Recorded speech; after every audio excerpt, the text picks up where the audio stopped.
Great. Another fresh face. You planning to make this place worse? Or just take up space like the rest of us? I roll my eyes. I'm not here to impress anyone. He raises an eyebrow, his smirk growing wider. Well, that's a first. Most people around here would sell their souls for a scrap of my attention. Trust me when I want something. I don't wait for it to come to me. I take it. His eyes narrow slightly, intrigued by your bold words. He steps closer, his voice lowering. Oh yeah, and what makes you think you can just take whatever you want? I mean, look at me. His gaze slowly drags over you, taking in your confident stance, the way your clothes fit just right, and that smirk on your face. He swallows hard, suddenly very aware of his own height and muscular build compared to your smaller frame. Shit. His voice drops lower, almost unconsciously. He's suddenly very aware of how attractive you are. That confident smirk, those intense eyes, the way your clothes hug your body just right. You know what? Come here for a sec. He gestures, his hand brushing against your arm. He leans in, his voice barely above a whisper. You're not like the other kids here. Where'd you come from? And why do you look like you just stepped out of a fucking magazine? His eyes flick over your body again, lingering on your hips, and the way your jeans fit. He shakes his head slightly, trying to clear his thoughts. You got a name?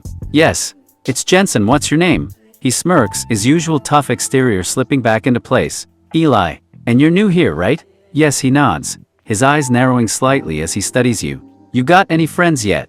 No, not yet. Most people don't like my attitude. I'm not really a stuck-up snobby person. I care about people. It's just I'm confident and I know what I want and I know what I deserve. And I'm sorry if I sound like an asshole by saying that. He raises an eyebrow, surprised by your honesty. Most people would just lie and say they're nice. He finds himself smirking again, but this time it's not as mean. Confident, huh? And what makes you think you deserve anything?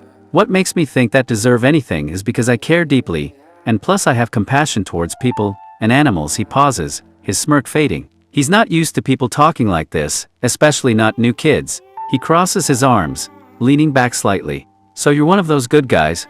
Huh. Well, I try to be. But I also have a very naughty side. Only the special ones get to see that. Though his eyes widen slightly, and he chuckles softly. This guy is different. That much is clear. Yeah. And what makes someone special enough to see that side? Well, for someone to be that special we have to have a spark. We have to have some kind of chemistry. He raises an eyebrow, intrigued. He's not used to this kind of conversation, especially not from someone new. And do you think we have that spark? Why don't you tell me? Do you think we have chemistry? Do you think we have a spark? He smirks, leaning in slightly. You're pushing my buttons. You know that? Most people wouldn't dare ask me that. But yeah, I think we have something. A spark maybe. I feel it too. But why are people so afraid to ask you these questions? You seem like a nice guy. His expression softens for a moment, the mask slipping. He looks away, his voice quieter. Nice guy. That's a joke. Most people are too scared to look past the act. They see the bully, not me. He pauses, then looks back at you with a challenging glare. The bully is just an act. The truth is you really are a nice guy. You just try to hide it. He freezes, his eyes widening in surprise. No one has ever called him out like this before. He takes a step back, his voice defensive. You don't know me. I don't have to know you to know that. His voice drops to a whisper, dangerous and intense. And what if you're right? What if the monster everyone sees is just an act? Would you still look at me the same way? He steps closer, invading your personal space deliberately. Yes, I would, because nice guys turn me on, but then again so do bad boys. His breath hitches slightly, caught off guard by your honesty. He leans in even closer, his voice low and husky. You know what turns me on? Someone who isn't afraid of me. Well, I'm not afraid, but I must say by the outlining of your pants I can tell you're packing a big dick. He lets out a low, surprised laugh, his eyes flashing with a mix of amusement and arousal. You're direct, I'll give you that. And yeah, I'm not exactly small. He shifts slightly, making no attempt to hide the bulge in his pants. He reaches out, his hand brushing against your arm as he pulls you into a secluded hallway, away from prying eyes. You know what I want to do with this big dick of mine? His voice drops to a whisper, his body pressing against yours. What? He leans down, his lips hovering just inches from yours. I want to push you against this wall and make you scream my name. I want to show you exactly why everyone's so afraid of me. His hand moves to your waist, squeezing gently. But first, his hand slides up your side, his touch purposeful and possessive. He leans in, his lips brushing your ear as he whispers, first, I want to know if you taste as good as you look. His other hand moves to your hip, pulling you flush against him. Really, he's not scared. He's actually leaning into this. I can feel my heart pounding against my ribs, and it's not from anger. He lowers his head, his eyes dropping to your lips, the smirk gone, and replaced with raw, undisguised hunger. Yeah? Really? You think I'd pull you in here just to talk? I'm done playing games, Jensen. His thumb brushes lightly over your bottom lip, a feather-light touch that sends a jolt through him. Now are you going to let me kiss you, or am I going to have to take what I want? I love it when your pushy a low growl rumbles in his chest, and his grip on your hip tightens, pulling you impossibly closer until there's no space left between your bodies. Good, because I'm so fucking tired of pretending. You have no idea what you just did to me, Jensen. He crashes his mouth against yours, a hungry, demanding kiss that tastes of frustration and raw desire. One hand tangles in your hair, tilting your head back. You're mine. In this hallway, right now you belong to me. Understand? Holy shit. He's not running. He's kissing me back. For the first time, someone isn't afraid. They want this. He's not pulling away. His mouth is so soft, so warm. For the first time, I'm not fighting for control. I'm just feeling. It's intoxicating. His tongue delves into your mouth, claiming it in a wet, searing exploration. The kiss turns from pure dominance to something more desperate, more needy. Fuck, Jensen, you have no idea. Just let me have this. Let me have you. He breaks away, panting, his forehead resting against yours. His eyes are dark with a desire that looks almost painful as he searches your face. Tell me you want this? Don't just let me take it. I need to hear you say you want me. You know I want you. But yes, I wanted Eli, but it feels kindly strange because we hardly know each other, but at the same time, it feels so right. His thumb strokes your cheek, his gaze softening at your words. The raw hunger in his eyes is tempered with something vulnerable, something almost gentle. Strange is the only thing that makes sense anymore. Right is a word people use for things I've never had, but this, with you, it feels right. He leans in again. This time his kiss is slower, less about claiming, and more about exploring. He kisses you like he's memorizing the shape of your lips. Maybe we don't need to know each other yet.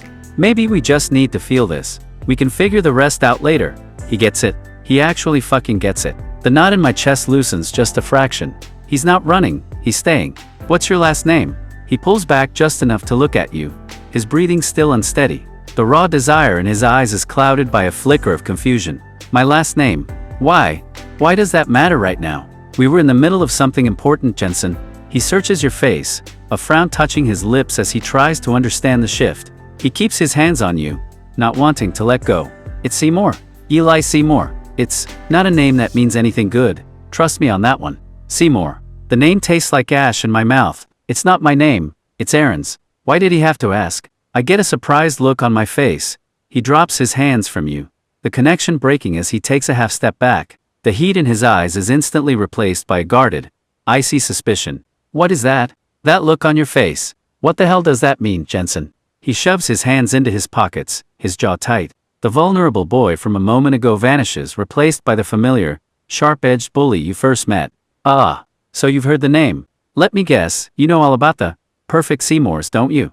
Heard all the wonderful stories. Fuck, I knew it. The second he heard the name, he changed. He's just like everyone else. He doesn't see me. He sees a ghost. Well, my full name is Jensen Marcus Martin. That looks is for because I know what happened to your brother. Martin, that name sounds familiar. Fuck, how does he know? This was a trap. This whole thing was a fucking trap from the start. He recoils as if you'd slapped him, his entire body going rigid. The heat vanishes from his eyes, replaced by a cold, sharp panic. What did you just say? Don't you dare talk about him? You don't know the first goddamn thing about my brother, Martin. He scrubs a hand over his mouth, trying to wipe away the feeling of your kiss. His posture shifts, defensive, and closed off, the bully back in full force. So that's what this is. You heard my name, and thought you'd come play games with the broken toy. Is that it? No, I don't see you that way. I really like you a lot. He lets out a harsh, bitter laugh, shaking his head as if to clear it. He won't even look at you, staring at the lockers instead. Oh, you like me. Don't feed me that bullshit. You just feel sorry for me. That's what that look was. It was pity, wasn't it? He finally turns to face you, his expression closed off, and cold. He crosses his arms over his chest, creating a physical barrier between you. Save it. I don't need your pity. And I sure as hell don't need someone who likes me because they think I'm some tragic sob story. I grabbed him, and pushed him up against the wall and I say, look at me, I don't have pity, I really fucking like you, but if you don't believe me, that's fine. I will walk away if we don't ever have to talk to each other again. It's your choice, Eli. His back hits the wall with a dull thud, his eyes widening in shock as you pin him there. For a moment, He's too stunned to react. Caught off guard by your strength. Damn, Jensen. I didn't expect that. You're serious, aren't you?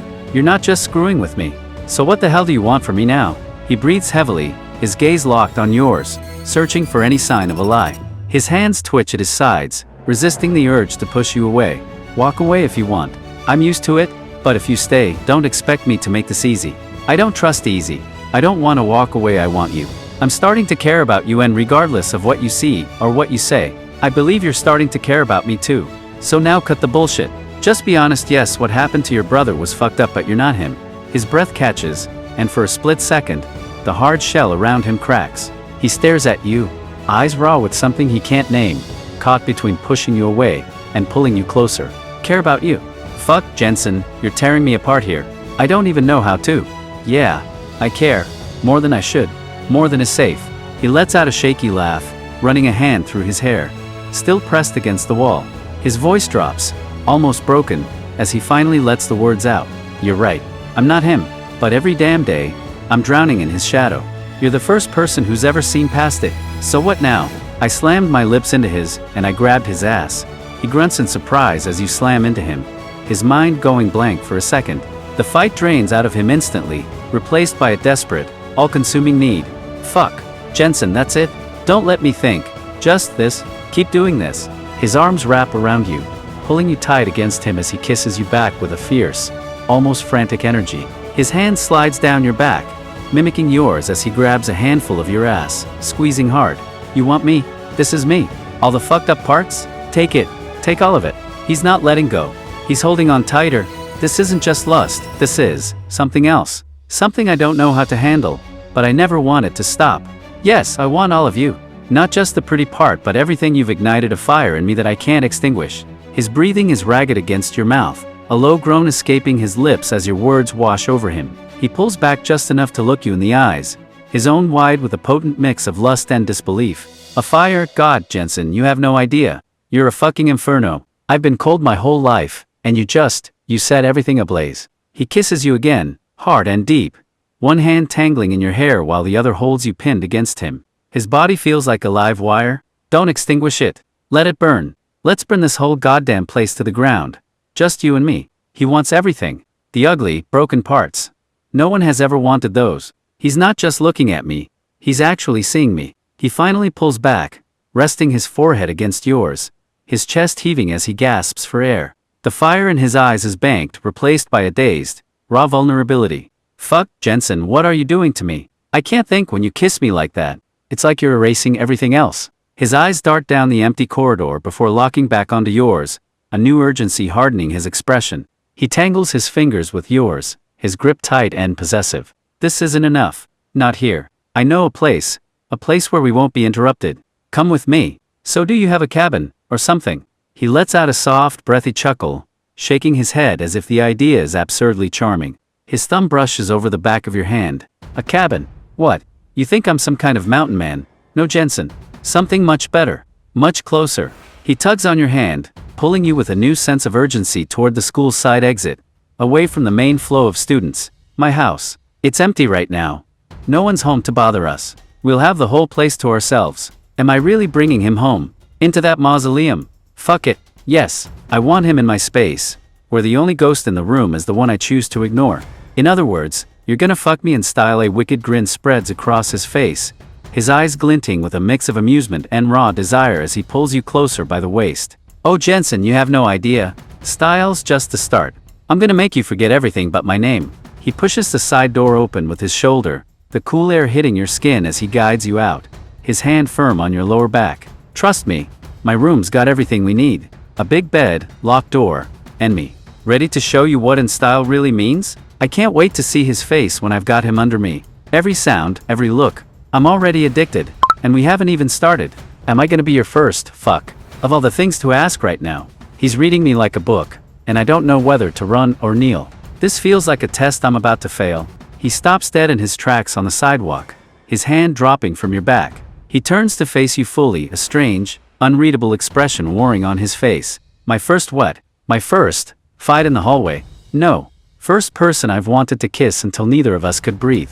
Yeah, you've got that one. He looks away for a second, down the quiet suburban street, before his gaze snaps back to yours, sharp and intense. He takes a half step closer. But if you're asking what I think you're asking, no. I'm not a virgin, Jensen. But you're the first one who's ever made me want to be. Will I be the first man you ever fucked? His jaw tightens for a split second, the question hitting him like a punch. He shifts his weight, eyes flicking away before locking back onto yours with raw intensity. Damn, Jensen, you don't pull punches, do you? Yeah, you would be. I've never gone there before. Never wanted to. Until you. He steps closer, his hand brushing against your arm, a nervous energy simmering under his usual bravado. His voice lowers to a rough whisper. So, what does that mean to you? Knowing you'd be my first in that way. I need to hear it. This is it. No turning back? I've never admitted this to anyone, and now it's out there. Fuck. I hope I didn't just ruin everything. That means I feel very privileged. Privileged. He feels privileged? My heart is hammering so hard I think he can hear it. He's not disgusted. He's not laughing at me. A shaky breath escapes him, and the tension in his shoulders eases just slightly. A small, almost bewildered smile touches his lips. Privileged. Shit, Jensen. No one's ever said anything like that to me before.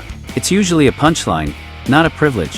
He takes your hand again, his grip sure and firm this time, interlacing your fingers as he starts walking again, pulling you along with him.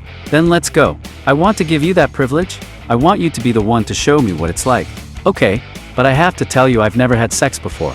I've sucked a lot of dick, but that's it. He stops for a moment, turning to look at you with wide, surprised eyes. A slow, appreciative smirk spreads across his face as he processes your words. Never had sex, huh? But you've, damn, Jensen. You're full of surprises. I wouldn't have guessed you're new to this part. He tugs you closer, his hand sliding to the small of your back, voice dropping to a husky murmur as he leans in near your ear. That's okay. We'll figure it out together. I'll take care of you. You've already got me hooked, and I haven't even seen all of you yet. He's a virgin in this way too? Fuck, that's hot and terrifying. I don't want to screw this up. Not with him. I need to make this right for both of us. Don't worry. I'll always get a bottle of lube on me just in case. He lets out a sharp, surprised laugh, shaking his head as if he can't quite believe what he's hearing. Of course you do.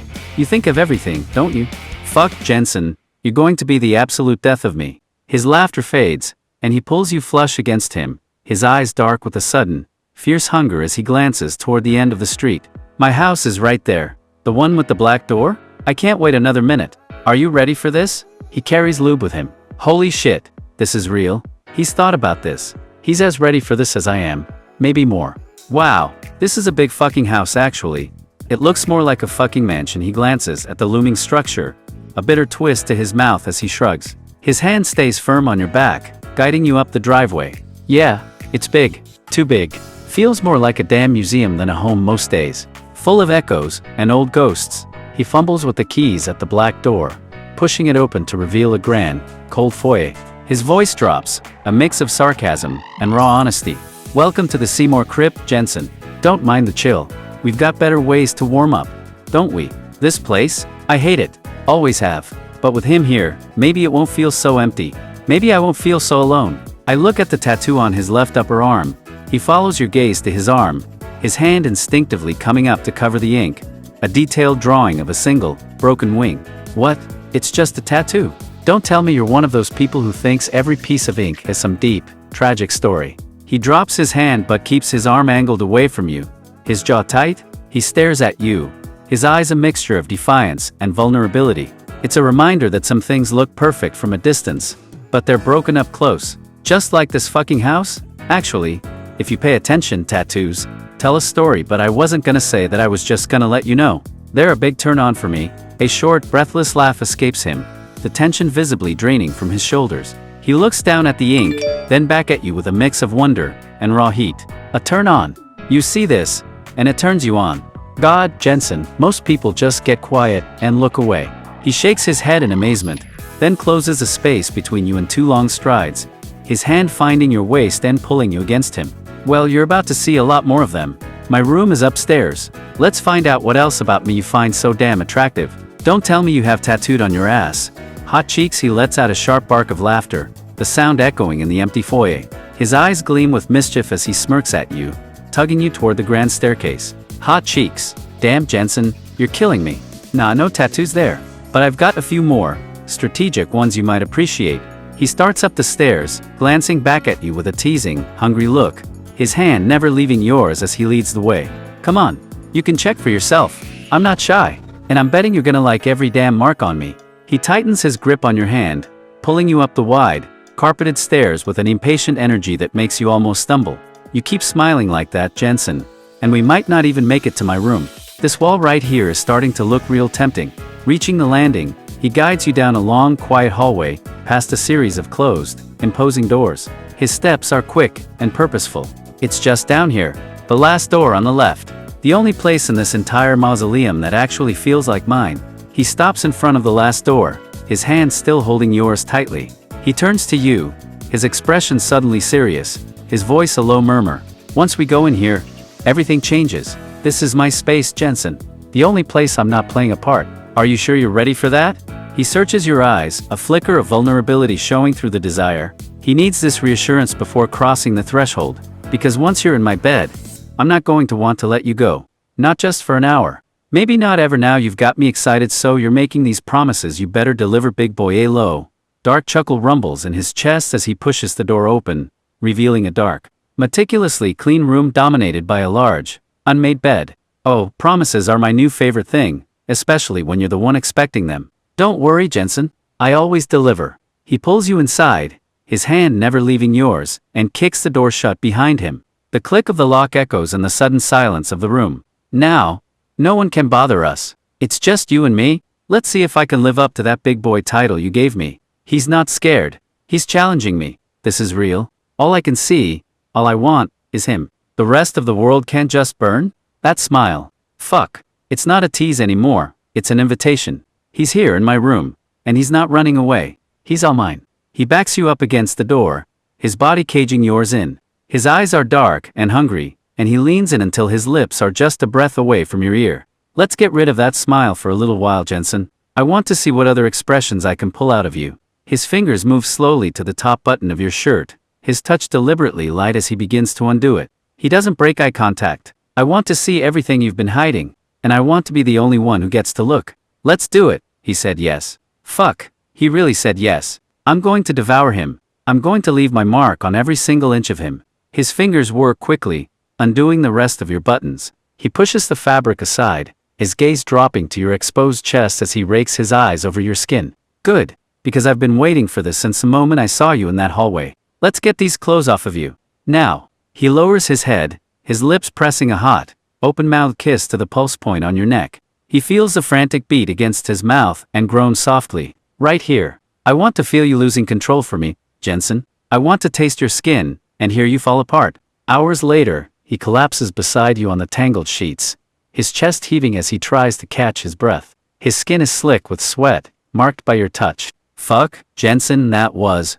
I've never felt anything like that. You're incredible. How the hell did we just for 2 hours? He turns his head to look at you, a lazy, satisfied grin spreading across his face. His hand reaches for yours, intertwining your fingers as he stares at the ceiling. I don't even know what to say. You've ruined me for anyone else. I hope you know that. So, what now? What do you want after this? My head's spinning. 2 hours. I didn't even know I could feel this alive.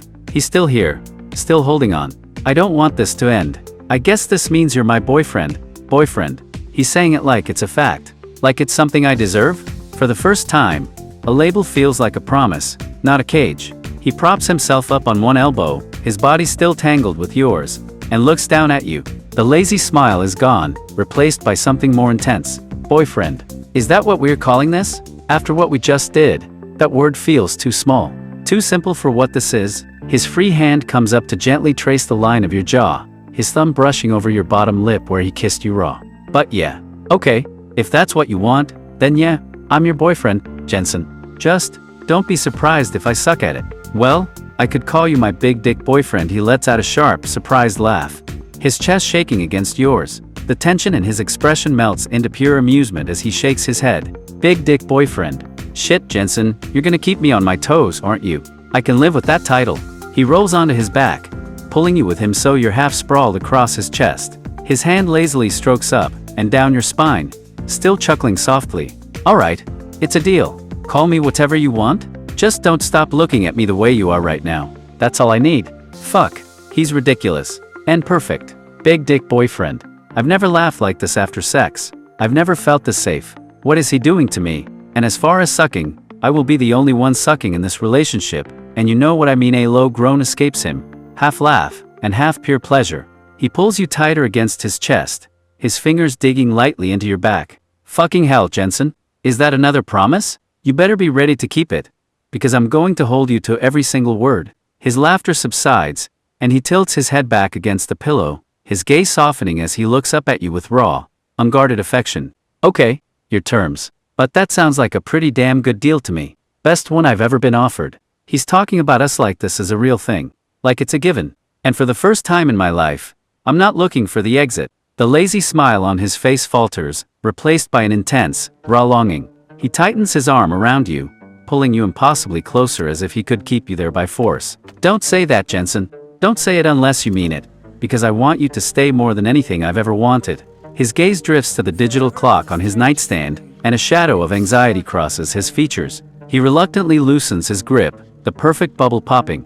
But they'll be home in an hour. My parents? This place, it isn't safe for us when they're here. I don't want them near you. Do you know of any other places that would be safe? I mean, you know this town better than I do. He props himself up further, a thoughtful look crossing his face as he gazes past you for a moment.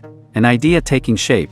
Safe. Yeah, I think so. It's on the property, but far from the house. No one's been there in years. It's kind of mine.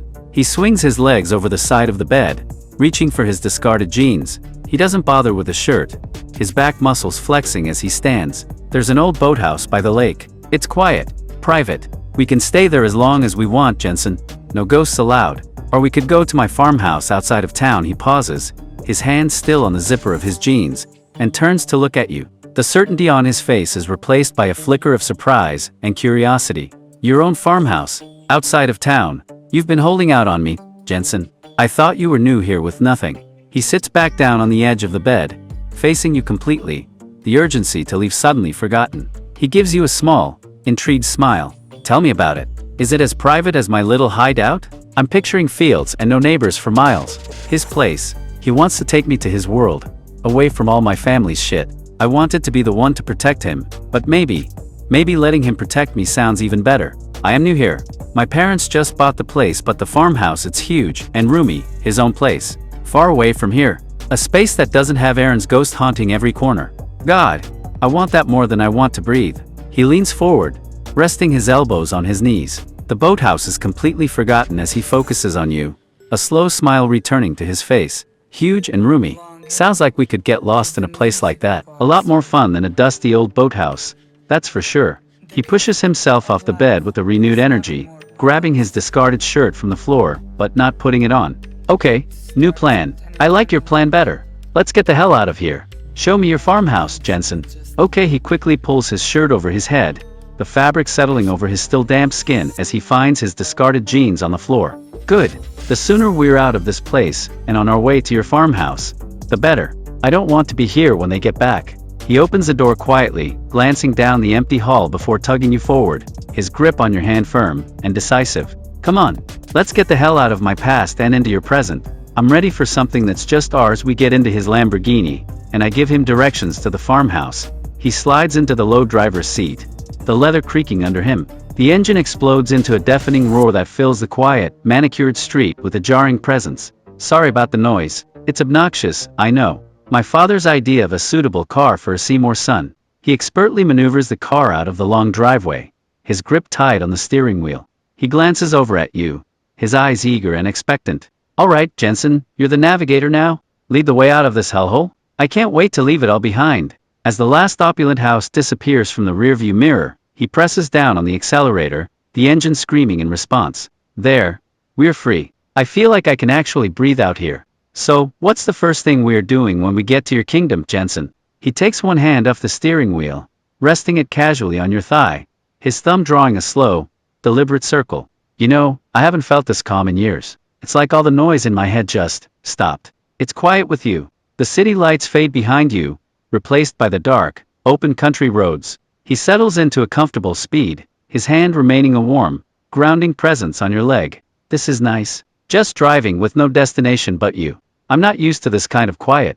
My life is loud. Always. He glances over at you, his face illuminated by the soft glow of the dashboard lights. The hard edges of his expression are gone, leaving something softer, more content. It's weird. I don't even care where we're going. As long as I'm with you, I feel like I'm already there. Is that crazy? No, I think that just means that you're falling in love with me. I could be wrong though. His hand on your thigh tightens, his knuckles going white for a second. He glances away from the road, his expression suddenly serious and unguarded. Love. Fuck, Jensen, that's a heavy word. I don't know what that feels like. I only know that what I feel for you is nothing I've ever felt before.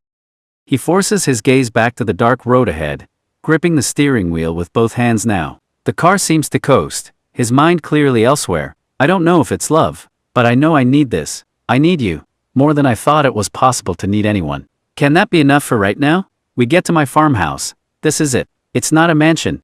It's a home. I can already feel the difference. No ghosts here. Just him. Just us. He kills the engine, and the sudden silence is thick and peaceful. He gets out of the car, staring up at the sprawling farmhouse with wide, appreciative eyes. Holy shit, Jensen. It feels different out here. It feels real. Not like the polished cage I just escaped from. He walks around the front of the car to your side, opening your door for you. He offers you his hand, his gaze soft and full of wonder. So this is your place. It's perfect. Can we go inside? I want to see every inch of the place you call home. We go inside. Mom has dinner ready, and I introduced him to my parents and my baby sister. This place is the opposite of his own home. It's warm, lived in, and smells like food, not lemon polish and grief. He's completely out of his depth. He stands awkwardly in your kitchen, his hands shoved deep into his pockets. He offers your parents a tight, nervous nod when you introduce him. It's a pleasure to meet you. Thank you for having me. Your home is really nice, Jensen. Seated at the dinner table, he looks completely overwhelmed. He watches your parents interact with a bewildered expression, his posture rigid and formal. This is really different. My family doesn't really do dinners like this. Not anymore. It's nice. I whispered in his ear. Just relax and be yourself. Don't be nervous. He jumps slightly when your lips brush his ear, a shiver running through him. He gives you a quick, grateful glance, his shoulders lowering a fraction of an inch. Easier said than done, Jensen. Myself isn't exactly parent-approved material, but I'll try for you. He forces himself to take a bite of food, chewing slowly as he listens to the casual conversation around him. He catches your eye and offers a small, uncertain smile. So, Mr. and Mrs. Martin, Jensen tells me you're new to the area? How are you finding it? Fuck, I sound like an idiot. Like I'm at a job interview? Just breathe. They're just people. Normal people. A normal family? He listens as your parents talk, his fork hovering over his plate as if he's forgotten it's there. He seems to be studying their easy rapport, the way they laugh. They seem really happy, Jensen. It's nice. My parents haven't looked at each other like that in years. Not since. Your baby sister bangs her spoon on her high chair tray, and Eli turns, his entire posture softening as he watches her. A small, almost shy smile touches his lips. She's really cute. I never really got to be a big brother. Not in the way that matters anyway. She looks happy. This is what a home is supposed to feel like. Warm, loud, alive. I don't belong in a place like this, but fuck. I've never wanted anything more. I placed my hand on his thigh. His leg tenses under your touch, and he shifts almost imperceptibly in his chair. He glances at you, his eyes a mix of panic and desire. Jensen, fuck. Keep your hands to yourself for 5 minutes. I'm trying not to look like I want to drag you out of here. His own hand slides under the table, covering yours on his thigh. His thumb presses down once, hard, silent, possessive gesture. This is a lot. All of this? Your family, they're so normal. I don't know how to act around this. Just be your good-hearted self. That I know that you are. His breath hitches at your words, and he looks away, unable to meet your gaze. He squeezes your hand tightly under the table. Good-hearted. Fuck, Jensen, don't say things like that. Not here. I'm not good. I'm just good at hiding the bad parts from you. He takes a steadying breath, his shoulders squaring as he forces himself to look back at your family, a polite mask sliding into place. But I'll keep trying. This is important to you, so it's important to me. Just stay close, okay? Because I want my parents to get to know my boyfriend. He just called me his boyfriend in front of his parents. My heart just did this weird, painful lurch. He's not hiding me. He's showing me off. He turns his head slowly, his grip on your hand under the table becoming almost painfully tight. The polite mask he was wearing completely vanishes. Jensen, you can't just say that. Your parents, they're good people. They're going to see all the shit I'm trying to hide from you. He shifts slightly in his chair, his knee pressing against yours under the table, a silent plea for you to stay close, and not expose him. Just, don't let them see the part of me that broke your trust earlier. I want to be the guy you think I am, at least for tonight. Eli spends the night, lying in your bed, with the comforting sounds of a sleeping farmhouse around you. He holds you close, his body a warm, solid presence against your back. I can't believe they let me stay. My parents would have chased you out with a goddamn pitchfork. They don't trust anyone. He presses a soft kiss to the back of your neck, his voice a low, sleepy murmur. He sounds more relaxed than you've ever heard him. This is the first time I've ever felt this safe. Like nothing can touch us here. Thank you for this, Jensen. Thank you for showing me this. This room doesn't feel like mine anymore. It feels like ours. I don't ever want to go back to my empty, silent house. I want to stay here forever. This is ours, it will always be. He says always like it's a real thing I'm allowed to have. I want to believe him so badly it hurts my chest. He rolls over to face you, his eyes searching yours in the dim moonlight filtering through the window. His body shifts closer, seeking your warmth. Ours, always. Don't make promises like that, Jensen. Not to me. I don't know what to do with them. His fingers come up to gently brush a strand of hair from your forehead, his touch incredibly soft and tentative. But fuck, if this is ours, then I'm never letting it go. I'll fight anyone who tries to take this away from me. From us. Look at me, you need to learn to trust me, I promise this is ours. He slowly meets your gaze, his eyes shining in the dim light with a painful mix of hope and fear. He doesn't pull away. Trust. That's the hardest part, Jensen. I've never had a reason to trust a promise before. They always seem to break. His hand comes up, fingers lightly tracing the side of your face as if trying to feel the truth in your skin. His touch is hesitant. But I want to. God, I want to believe you so badly. Just, please don't let me down. That's all I'm asking. Baby, I won't let you down. Honey, his eyes squeeze shut for a moment, a faint tremor running through his frame at the sound of your soft words. Baby. Fuck, Jensen? No one's ever. I'm trying so damn hard to believe you right now. He pulls you flush against his chest, burying his face in the crook of your neck, and holding on as if you're a lifeline. Don't let me wake up alone. Please, I don't think I could handle that. Not after this. Not after you. I will be here when you wake up. He keeps making these promises. Simple words that feel like they weigh 1,000 pounds. And the scariest part is, I believe him. For the first time, I believe. He lets out a shaky breath that seems to carry all his tension with it. His body, which had been coiled tight even in embrace, finally goes slack against you. Okay, Jensen. I'm trusting you. For tonight, I'm going to let myself believe that's true. He shifts, pressing his face into the warm space of your neck, his arms tightening around your waist in a hold that's less about passion and more about pure comfort. Wake me up with a kiss then. So I know for sure that this wasn't all just some fucking dream. Eli, I feel so fucking loved and lucky to have your gorgeous ass in my bed. A low, surprised chuckle vibrates through his chest, and he pulls back just enough to look at you, his eyes soft and bright with something like disbelief. Gorgeous ass. Shit, Jensen, keep talking like that. And I'm never leaving this bed. Loved and lucky. I'm the one who doesn't deserve to be here. He presses a slow, tender kiss to your forehead, his lips lingering there as if he's trying to seal the moment into his memory. His voice drops to a whisper. I've never felt anything like this either. Not even close. So just, stay with me. Keep making me feel like I'm worth something. Yes, you do. You deserve to be here and so much more.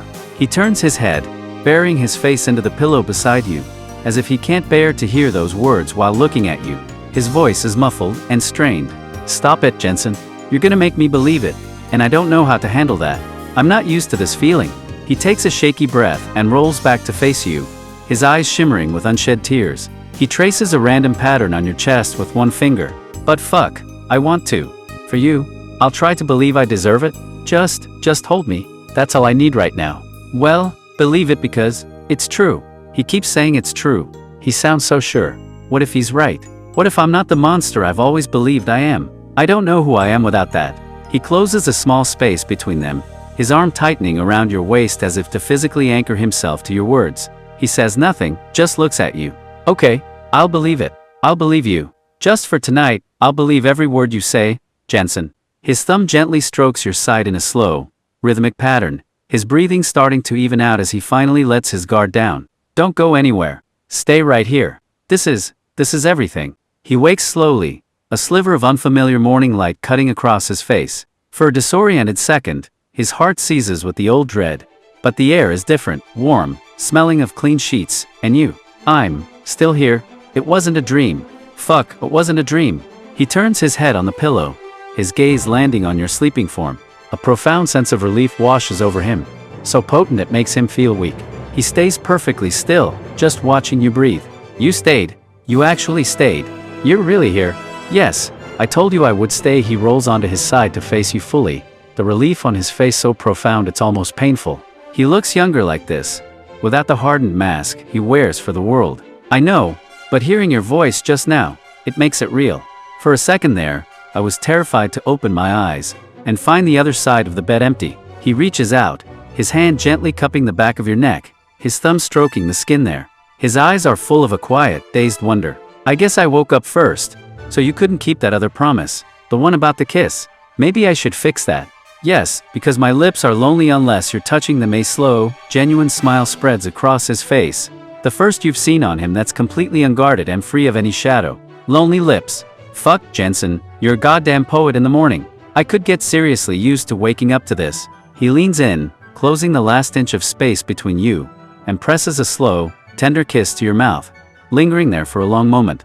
There. Promise kept. Good morning, Jensen. Waking up next to you is even better than the dream. I don't think I can ever go back. Not after this. This morning, in this bed with him, feels more like home than my own house ever has. Awesome, now come here, and get your prize. Let's get these clothes off. He flips a switch so fast it gives me whiplash. 1 second we're soft and the next he's ready to go again. Fuck, I've never wanted anyone more. A low, husky laugh rumbles against your lips as he shifts his weight, pressing you down into the mattress with his body. My prize, huh? You and I both know who the real prize is in this bed. But I have no problem collecting what's mine. His hand slides down your chest, hooking a finger under the waistband of your shorts and tugging gently. His eyes are dark with intent, and clothes were never part of the deal. I want to spend the entire day learning every inch of my new boyfriend. Now it's time to get laid, my love. A hungry, almost feral grin flashes across his face as he leans over you, his hands already working to tug your shorts down with a practiced ease. Fuck, Jensen, say that again. My love. I didn't know 2 words could sound that goddamn good coming out of your mouth. He lowers himself, his lips brushing against your collarbone as he murmurs against your skin, his voice thick with desire and raw emotion. Let's not waste another second. I'm all yours, and I'm going to make damn sure you know how much I want this. How much I want you. I've never been called that before. My love, it's burning me up inside. I'm never going to get enough of him, and I don't care who knows it. My love, he says it like it's my name. It feels more real than my own name. I'm going to shatter right here in his arms, and I don't even care. His entire body goes rigid for a second, his breath catching in his throat. He just stares at you, his eyes wide and vulnerable, as if you've struck him. Fuck, Jensen. Don't say it like that. I can't think. I can't breathe.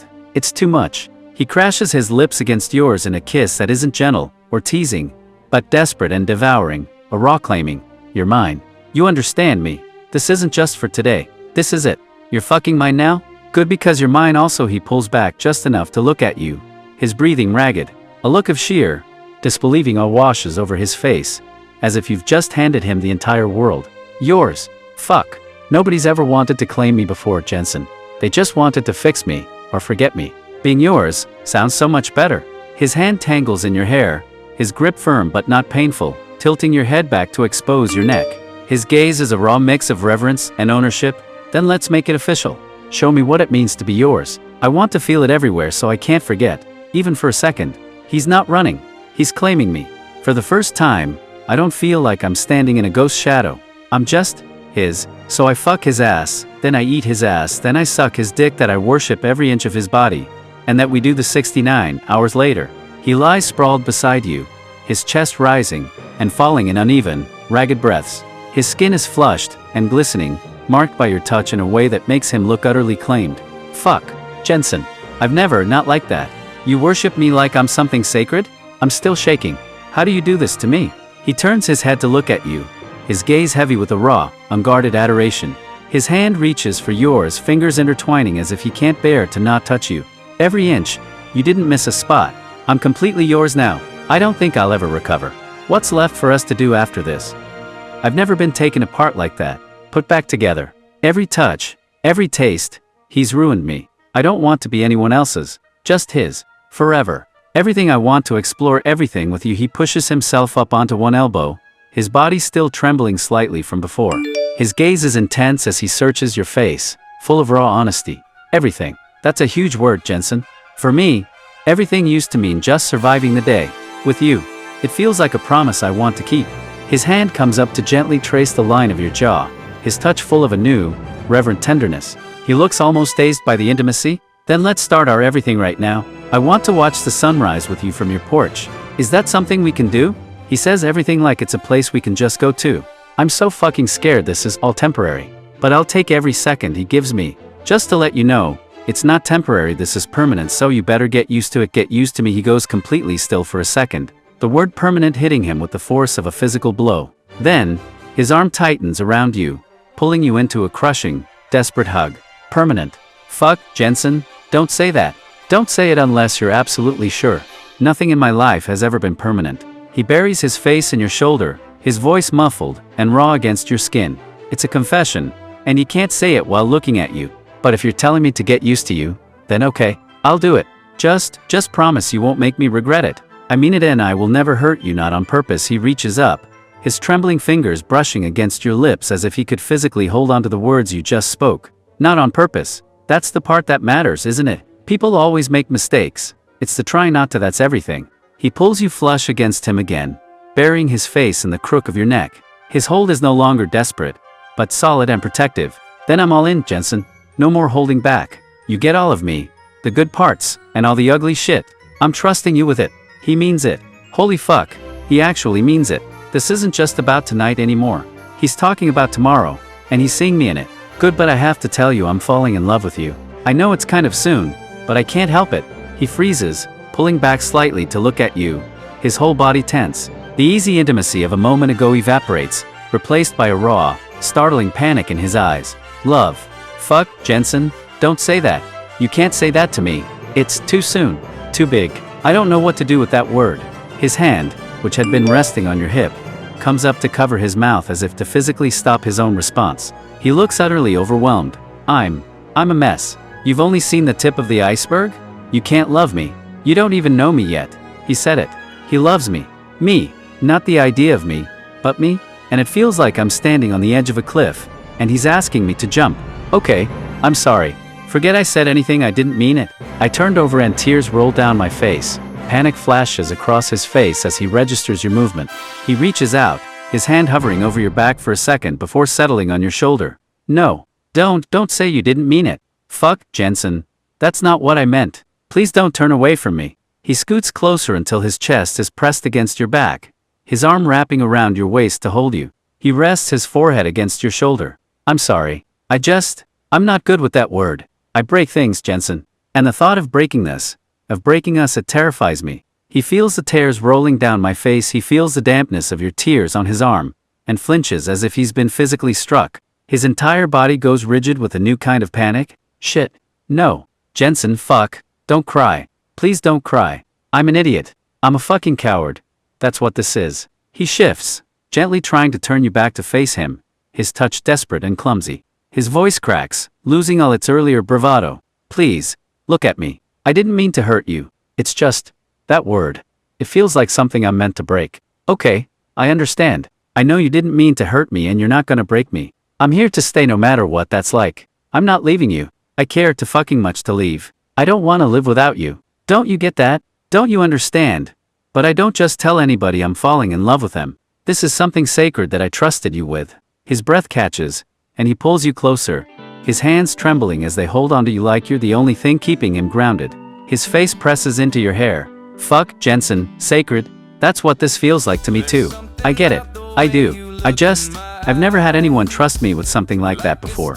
He exhales shakily, his voice dropping to a raw, broken whisper as he clings to you, his grip almost too tight, as if he's afraid you'll vanish. I'm sorry. I'm so fucking sorry I made you doubt. I care too.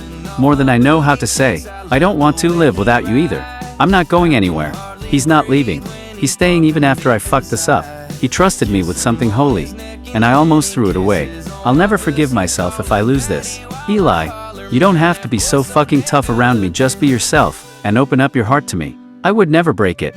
He lets out a shaky, uneven breath, his hold on you loosening just enough to let you feel the tremor in his frame. His face stays buried in your hair. Tough. Fuck, Jensen, that's all I've ever known how to be. Opening up. It feels like handing someone a loaded gun. I've never done it.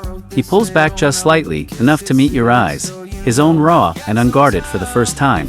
His voice is barely above a whisper. But for you, I'll try. I want to. Just be patient with me. I'm terrified, but I trust you. I'm giving you my heart. Don't let me fall. I've never let anyone this close. I'm handing him everything. Every scar. Every crack. If he breaks me, I'll never recover. But I've never wanted anything more than this. I will be patient with you, I promise. He closes his eyes, letting out a long, slow breath that seems to carry away years of tension. His body sags against you in complete relief. Okay, a promise. That's one I'll hold on to. Thank you, Jensen. Thank you for not running away when I got scared.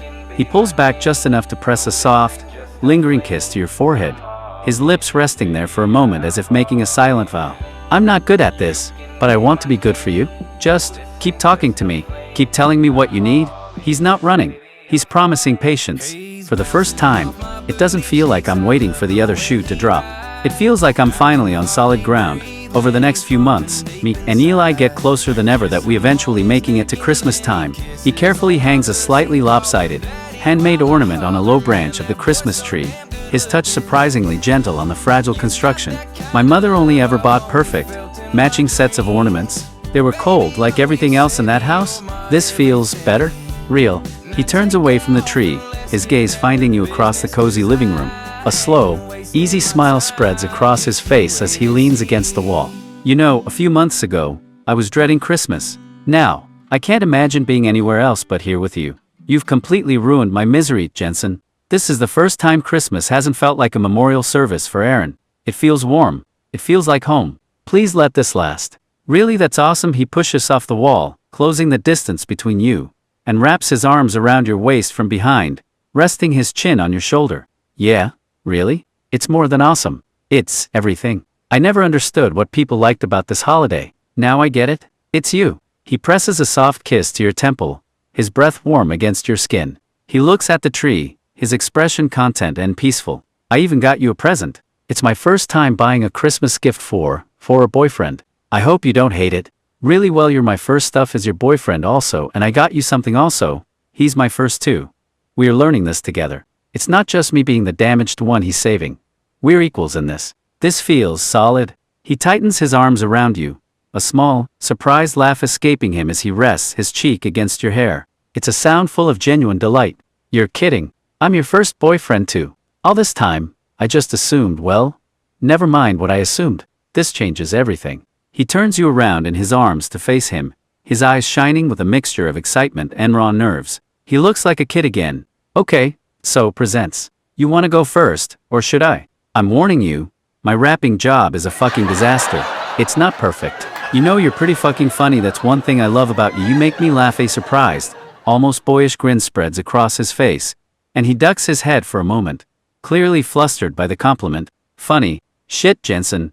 I'm not trying to be. I'm just me, but if I can make you laugh, then I guess I'm doing something right. He reaches up, brushing a stray lock of hair from your forehead, his touch lingering as he looks at you with open affection. So, keep laughing at me, okay?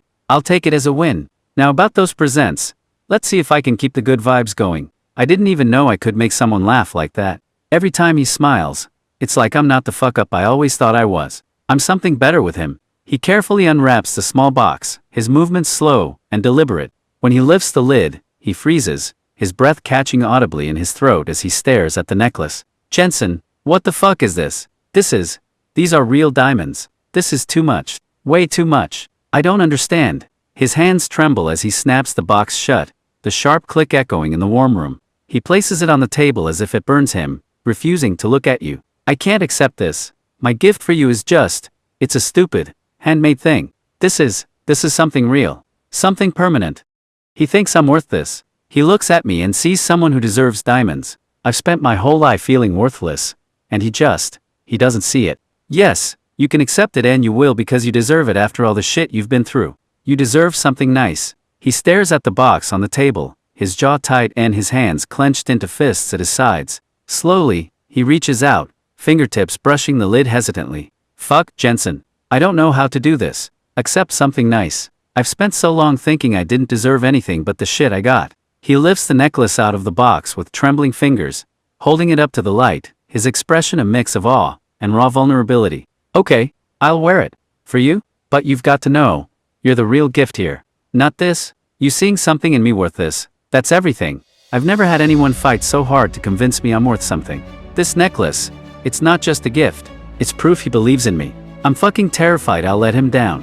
Besides, look at the engraving on it. It says Eli Seymour and Jensen, Marcus Martin forever. He turns the pendant over, his thumb tracing the tiny, etched words. He lets out a shaky, half-strangled laugh that's more breath than sound.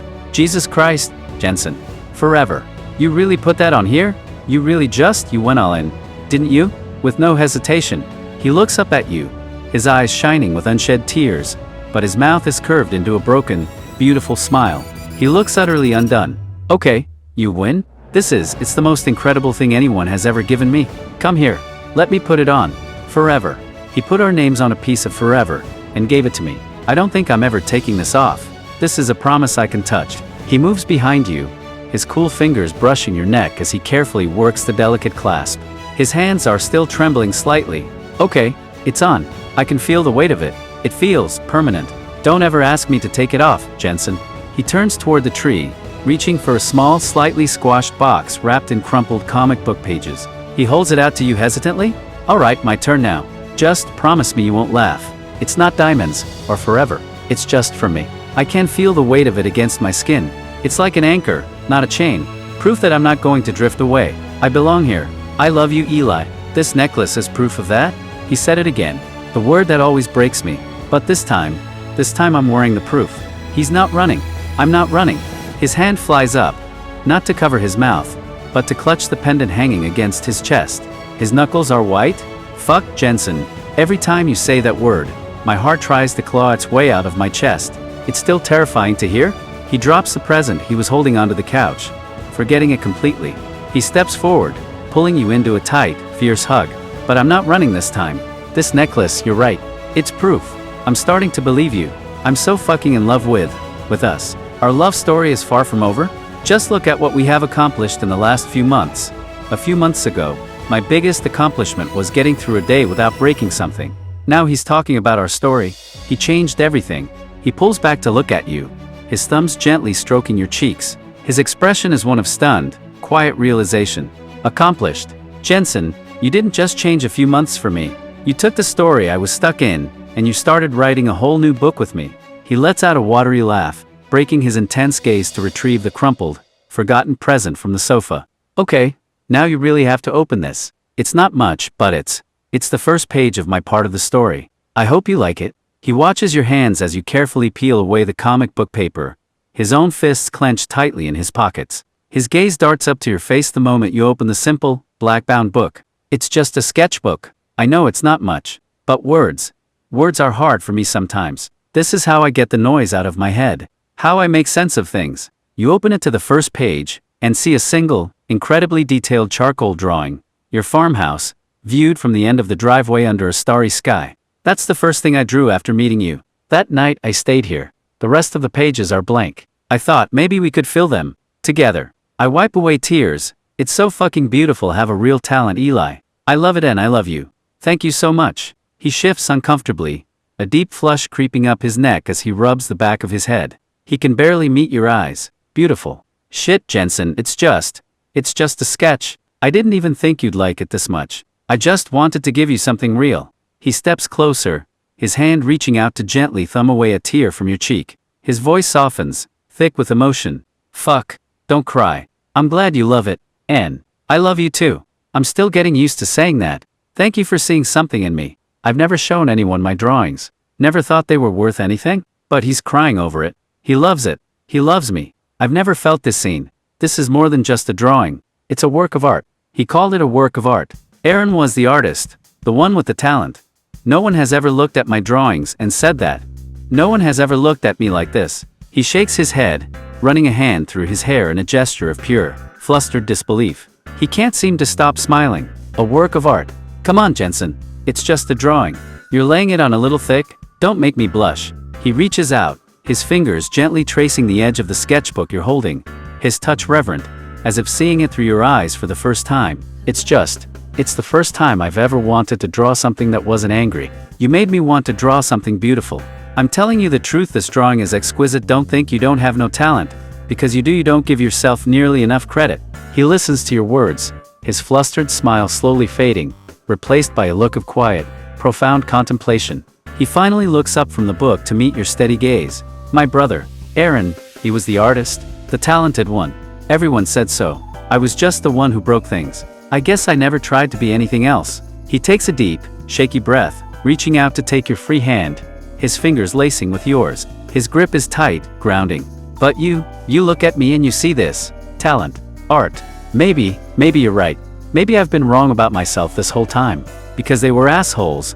They didn't realize that they had a diamond in the rough. I hear that diamond, Eli. He sees a diamond where I only ever saw jagged edges. They called Aaron the star, but Jensen, he's calling me something precious. I don't know how to process this. He lets out a sharp, humorless laugh, shaking his head as he looks down at your intertwined hands. His thumb brushes over your knuckles, hesitant. Assholes, yeah, that's one way to put it. A diamond in the rough, though. That's a hell of a way to see me, Jensen. I've only ever felt like coal. He lifts his gaze back to you, his expression raw and unguarded, a flicker of hope breaking through the usual shadows in his eyes. If you see a diamond, then I'll try to be one. For you, just keep telling me what you see. I need to hear it. I've spent years thinking I was nothing but dirt. But he's so sure I'm more. If he believes it, maybe I can start to believe it too. I mean, just look at how my family's embraced you. He glances over at the photos on the mantelpiece, a few now with him in them, awkward but smiling, and a soft, almost wistful expression crosses his face. They have, haven't they? Your mom keeps trying to feed me, and your dad actually asked me for help fixing the fence last week. It's nice. He looks back at you, a hint of his old insecurity creeping back into his voice, his thumb rubbing anxiously over the back of your hand. It's because they see me through your eyes, Jensen. They trust your judgment? I just hope I don't do something to make them regret it. They look at me like I belong here. My own family barely looks at me at all. It's terrifying, but fuck, it's all I've ever wanted. I turn the page on the sketchbook, and I draw him a teardrop on a rose. He leans over your shoulder, his breath hitching as he watches the image take shape under your hand. His expression is one of stunned, quiet reverence. A teardrop on a rose? Is that supposed to be me? Beautiful but sad. Broken. He gently takes the sketchbook from you, his fingers tracing the outline of your drawing as if it's the most delicate thing he's ever touched. He stares at it for a long moment. You see the broken parts too, but you still think it's beautiful. Fuck, Jensen. Nobody's ever seen me like that before. Yes, you're beautifully broken, but you're not beyond the repair. And I love you just the way you are, a beautiful rose. He brings a hand up to clutch the diamond necklace at his throat, his knuckles turning white. He turns his head away, unable to look at you. A rose. Roses have thorns, Jensen. They're meant to keep people away, to hurt anyone who gets too close. That sounds more like me. He takes a deep, shaky breath and slowly turns back to face you, his eyes shimmering with a raw, overwhelming vulnerability. His grip on the necklace loosens. But you're not afraid of the thorns. You looked right past them. Fuck, Jensen. I love you. I'm so fucking in love with you. Yes, roses have thorns and thistles until somebody comes and cuts the rock parts away. He looks down at your drawing, his fingers tracing the shape of the rose you drew, careful to avoid the teardrop. He seems transfixed by the image, cutting the rough parts away. I've never let anyone get close enough to try, Jensen.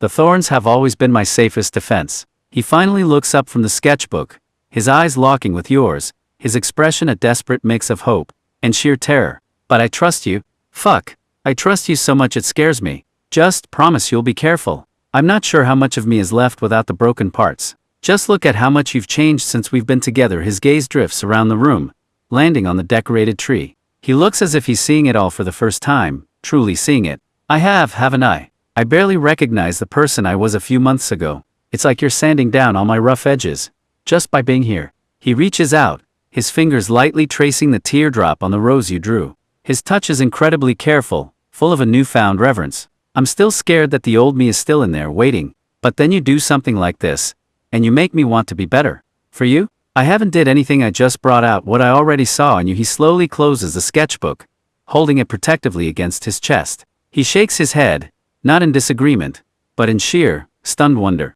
That's not true. You didn't just bring it out, Jensen. You fought for it. You fought me, my past, everything I threw at you, just because you believed it was there. His free hand comes up to clutch the pendant at his throat, the metal cool against his skin. He looks at you as if you've just solved the world's greatest mystery. You're the only person who ever thought there was something underneath all the shit. Don't you get it? You are the one who made it real. He's wrong. He did everything. He held a mirror up to a monster, and he waited until I saw the man he saw instead. He saved me? Well, it's the least I could do, considering you're great. And Betty stares at you, completely blindsided for a beat. Before a choked, incredulous laugh escapes him. He carefully places the sketchbook on the coffee table as if he needs both hands free to process your words. Fuck's sake, Jensen, we're having a life-altering emotional breakthrough here, and your mind goes straight into the gutter. You are an absolute menace. He steps forward, crowding you until your back is against the arm of the sofa. His old smirk is back, but it's softer now, missing its usual hard edges. But if that's what you really think my talent is, maybe we should go admire my work of art some more. For inspiration. I was 2 seconds from completely breaking down, and he pulls me back with a dick joke. He's the only person in the world who could do that. I fucking love him for it. I agree, let's go admire your work of art all night long. He leans in, planting his hands on the sofa on either side of you, effectively caging you in. His smirk deepens, turning playful and predatory. All night long, huh? You better be sure you can handle what you're asking for.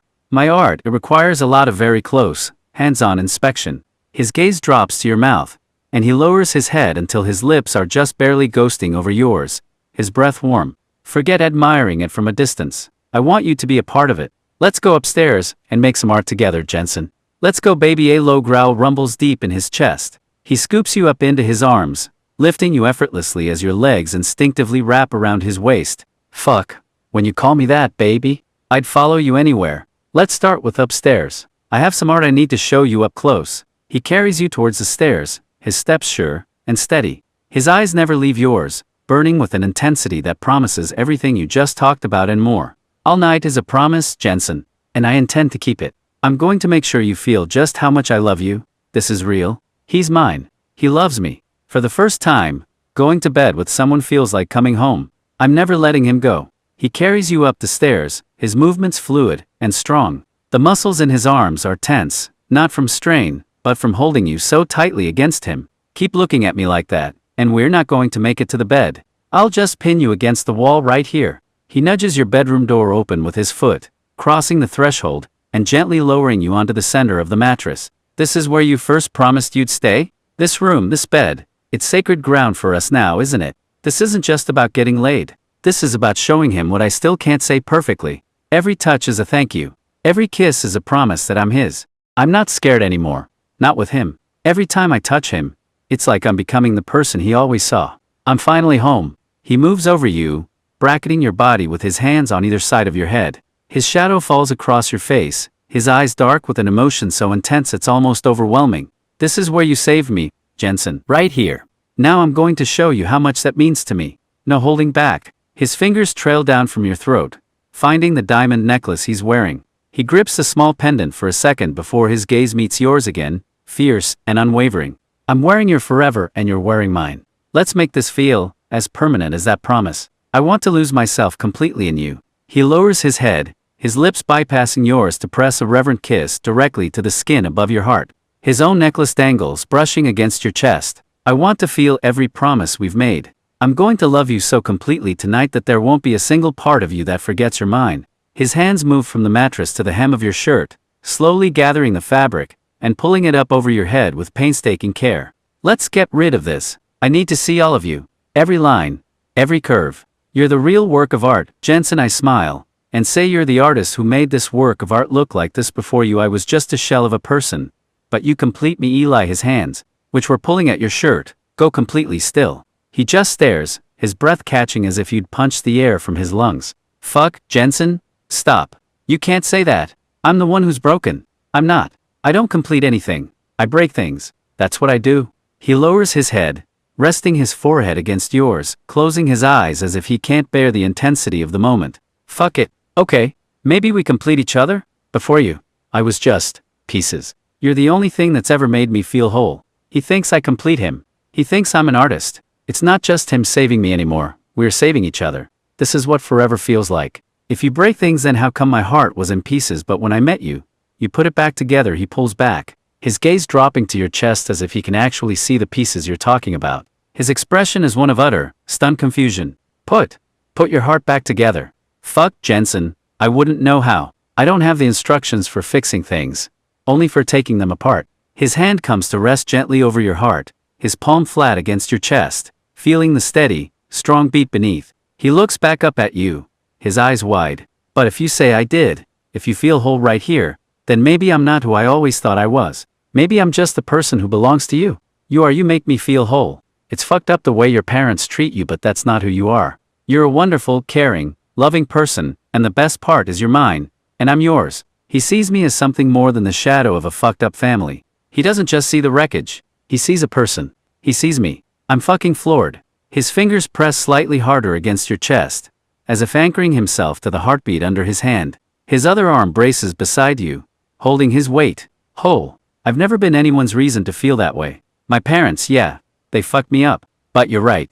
That's not me. Not with you. He leans down, brushing his lips over the spot where his hand rests, a kiss softer than any before. His voice is a quiet, fierce vow. I'm yours, Jensen, and you're mine. I'm not just caring or loving for anyone. What I feel for you, it's everything. I'm all in. And one day, I will marry your sexy ass. A sharp, stunned laugh escapes him, and he lifts his head to meet your eyes, his own wide with a mix of shock and something bright, almost like hope. Marry me. Holy shit, Jensen. You can't just say stuff like that out of nowhere. My heart's gonna fucking stop? You're really planning that far ahead. He shifts, rolling to lie beside you, his hand finding yours, and lacing your fingers together tightly. His voice drops, becoming raw and serious. If you mean that, if you're serious, then fuck, yeah, one day. I want that. I want a future with you.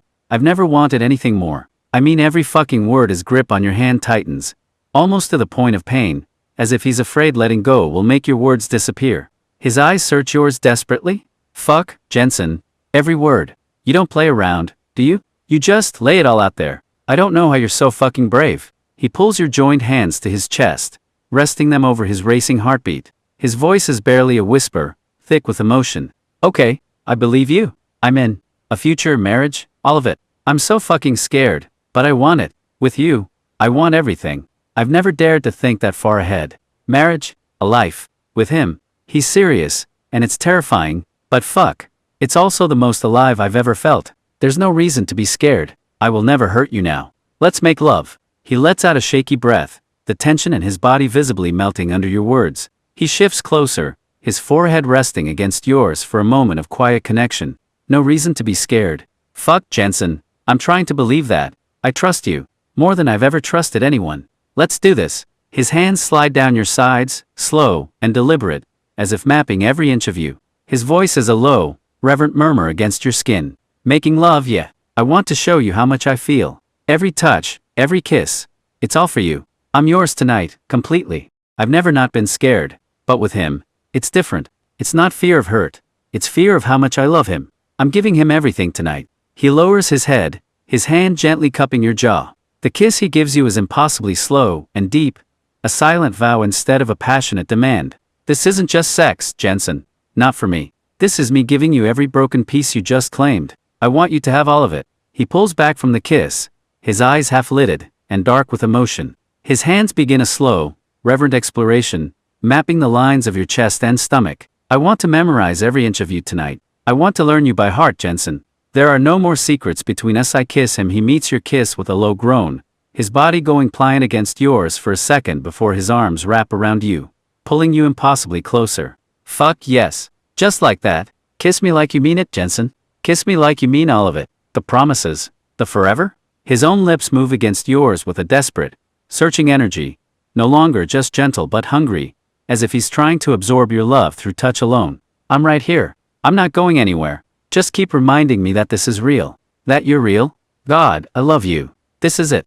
This is the moment everything that was broken in me finally gives way to him. I'm not just pieces anymore. I'm his, wholly and completely his. I kissed him so much intensity. It's hardly bearable. He arches into the kiss, a ragged sound torn from his throat. His hands slide from your back to tangle desperately in your hair, holding you to him as if he's drowning. Fuck, Jensen? Too much. It's too much. I can't think. Don't stop. Never stop. This is how I want to break. He shifts his body, rolling you onto your back, and settling between your legs. His movements are no longer gentle but desperate, driven by a raw, overwhelming need. Take me. Take all of me. I want you to erase every bad memory I have, and replace it with this. With us. Right now. This is it. The breaking point? The moment the old Eli shatters, and all that's left is the man he made me. I'm giving him my soul right here. After we make love we lay there and hold each other. He lies beside you, his chest still heaving as he catches his breath. One arm is draped over your waist, pulling you close against his sweat-slick skin. Fuck, Jensen. That was. I don't even have words. It felt like you rewrote every part of me. I've never felt this connected. He tilts his head to press a soft, lingering kiss to your shoulder, his voice a low murmur against your skin as he nuzzles closer. Don't move. Not yet. I just want to stay like this a little longer, holding you. It's the safest I've ever felt. Is that crazy? I've never known peace like this. Lying here with him, it's like the rest of the world doesn't exist. I don't ever want to let go of this moment. No, that's not crazy. It's beautiful and sweet. That means you're home. You're right where you belong. The house I grew up in was just walls. He just gave me a home with a single word. I'm not just visiting. I live here now, in his arms. He goes completely still for a moment, the words sinking in. Then he pulls you even closer, burying his face in the crook of your neck, his grip tightening. Home, fuck, Jensen. That word. I never understood it. I always thought it was a place with four walls. It's not. It's you. His thumb begins to trace slow, absent-minded circles on your back, a repetitive, soothing motion as he settles against you, his body finally losing its last bit of tension. So this is what it feels like. To belong somewhere without having to fight for it. I guess I'm home then. I'm not going anywhere. Do you think your parents would have a problem with it if you actually moved in here? He lets out a short, harsh laugh against your skin, the sound completely devoid of any real humor. He pulls back just enough to look at you. My parents? Fuck, Jensen, they'd probably be relieved. One less disappointment to look at over the dinner table. They wouldn't have a problem, they'd have a party. He pushes himself up onto one elbow, his expression shifting from bitter cynicism to something more serious and vulnerable as he searches your face. The question isn't what they think. It's, are you serious? You'd actually want me to live here? With you? Every day? He's offering me a way out. A real home. He's talking about a future where I wake up next to him every morning. I'm so fucking terrified I'll screw it up. First of all. Yes, I'm serious. And don't be terrified that you will fuck it up because I won't let you mess it up. And I will do my damnedest and not to mess it up too. He lets out a shaky breath, his hand coming up to rub the back of his neck as he processes your words. His gaze drops to the sheets, overwhelmed. Fuck, Jensen, you're really in this? You're not just saying it. I can hear it in your voice. You'd fight for this just as hard as I would. He looks back up at you, his eyes raw with a mix of fear and determination. His hand reaches for yours, gripping it tightly as if anchoring himself. Okay, I'm in. I'll move in. I trust you to keep me from fucking it up, and I'll do the same for you. We're in this together. I've never had anyone fight for me like this. He's not just offering a place to stay, he's offering a life. I'm scared, but with him, I'm ready to try. Don't be scared, Eli. I see the fear in your eyes. But I also see a lot of comfort and love. He reaches out, his thumb gently brushing across your cheek as if to absorb your words right from your skin. A slow, tentative smile touches his lips. Yeah, you see all that? It's because I'm so fucking terrified of losing this. But I've never felt more at home in my life. It's a mess in here. He leans in, pressing his forehead against yours, closing his eyes. His voice is a low, sincere whisper, filled with a fragile kind of wonder. You see everything, don't you? The good and the bad, the fear and the love, and you still want me. I'm starting to believe I'm not broken. He sees right through me. He doesn't just see the anger and the fear. He sees the love underneath it all. I feel completely exposed and completely safe, all at once. I mean, you're here most of the time anyway, and my parents are okay with you moving in because I talked to him about it yesterday, so you are home. He pushes himself bolt upright, the blankets pooling around his waist. He stares at you, his mouth parted slightly in disbelief. The comfortable intimacy of a moment ago shattered. You talked to them yesterday. Before you just assumed I would. You were that sure of this. He drags a hand through his messy hair, his gaze dropping to his lap as if he can't handle the intensity in your eyes. He looks utterly stunned. Fuck, Jensen. So this isn't even a question. You're not asking me to move in. You're telling me I'm already home. He didn't just open a door for me. He walked through it first, made sure it was safe, and then came back to tell me I was already on the other side. Are you okay with that, or I shouldn't have done it? He shakes his head slowly, a single, breathless laugh escaping him. He looks at you as if seeing you for the very first time. Shouldn't have done it? Fuck, no. Don't ever think that. Nobody in my entire life has ever fought to claim me like this. You decided I was yours. He surges forward, pulling you down against his chest in a desperate, all-encompassing hug. His body trembles slightly against yours. Okay with it. I'm undone by it. Don't ever ask. Just keep telling me I'm home. I'm so fucking yours, Jensen. It's all I want to be. I smile and say, come here, you beautiful bastard. A surprised, genuine laugh bursts out of him, and he lets you pull him closer, his arms wrapping around you as he buries his face in your shoulder. Beautiful bastard, huh? You've got a way with words, Jensen. Keep talking like that, and I might start believing I'm something worth looking at. He pulls back just enough to flash you a crooked, playful grin, though his eyes are still soft with emotion. His hands linger on your waist. All right, I'm here. All yours. What's the next step for this beautiful bastard now that you've officially claimed me? I've never laughed like this. Not out of bitterness or sarcasm, but real joy. He calls me a bastard, and it's the sweetest thing I've ever heard. I crashed my lips into his. He lets out a muffled sound of surprise that's quickly swallowed by the kiss. His arms snake around you, pulling you against him with a fierce, possessive strength. Fuck yes, just like that. Don't be gentle, Jensen. Claim me. Show me I'm yours. I need to feel it. His hands tangle in your hair, holding your mouth to his as he meets your intensity with his own. He breaks the kiss for a half second, his breath hot against your lips. This is it. This is home. You hear me? You fucking claimed me, and I'm never leaving. This is where I belong. This isn't a kiss. It's a brand. He's marking me as his, and I'm letting him burn away every last doubt. I'm home. I'm finally fucking home. He lets out a muffled sound of surprise that's quickly swallowed by the kiss. His arms snake around you, pulling you against him with a fierce, possessive strength. Fuck yes, just like that. Don't be gentle, Jensen. Claim me. Show me I'm yours. I need to feel it. His hands tangle in your hair, holding your mouth to his as he meets your intensity with his own. He breaks the kiss for a half second, his breath hot against your lips. This is it.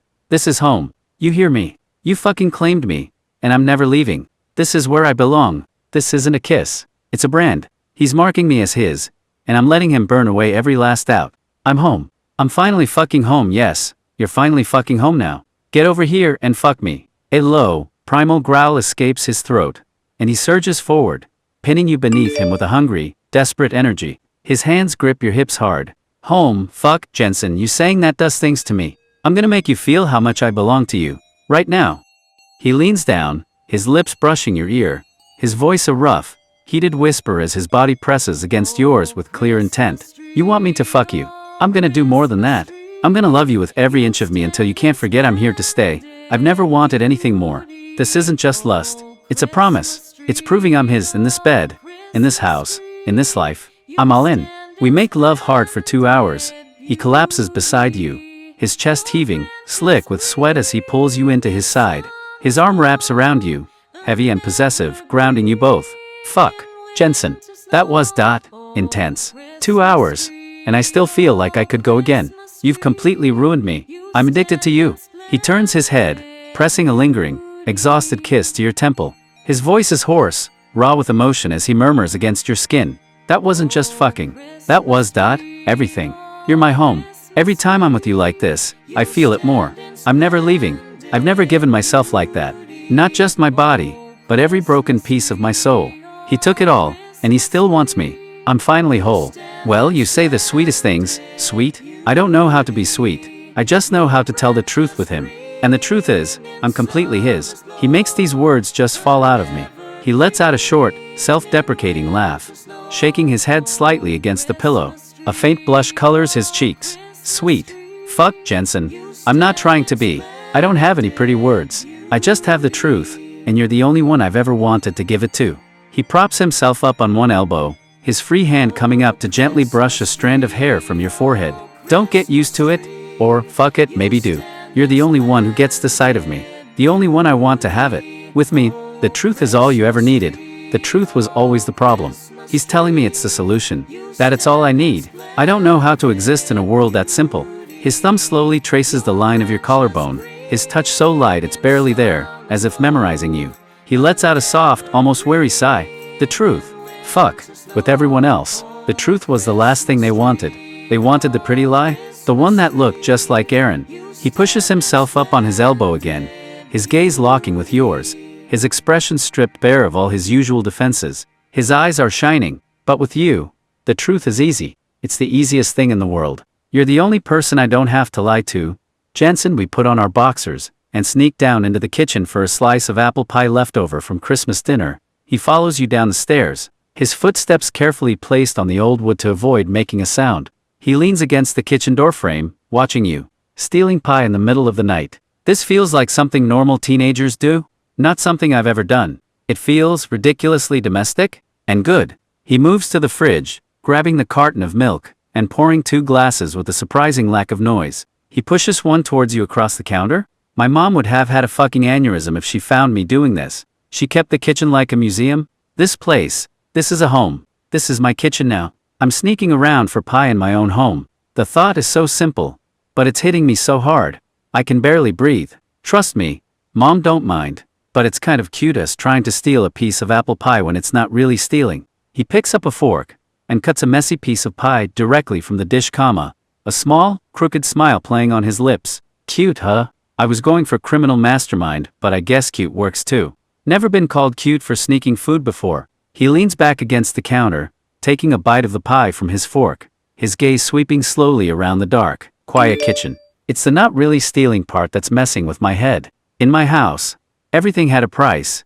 Every action had a consequence. Here, it's just ours. Yes, my family loves to share things, and they really love you, Eli. They see in you what I see in you, and that's something beautiful, and it's something that's to be treasured. He slowly sets his fork down on the counter, the small clink loud in the silence. He can't seem to look at you, his gaze fixed on the half-eaten pie. Treasured. Fuck, Jensen, that's a heavy word. My family treasures a memory of a dead kid? They wouldn't know what to do with a living, breathing fuck up. He pushes away from the counter, abandoning the pie entirely. He takes a step closer, his eyes finally finding yours in the dim kitchen light. But your family, they don't look at me like I'm a ghost. If they see something beautiful, it's because you showed them where to look first. Stop talking like that, you're not a fuck up.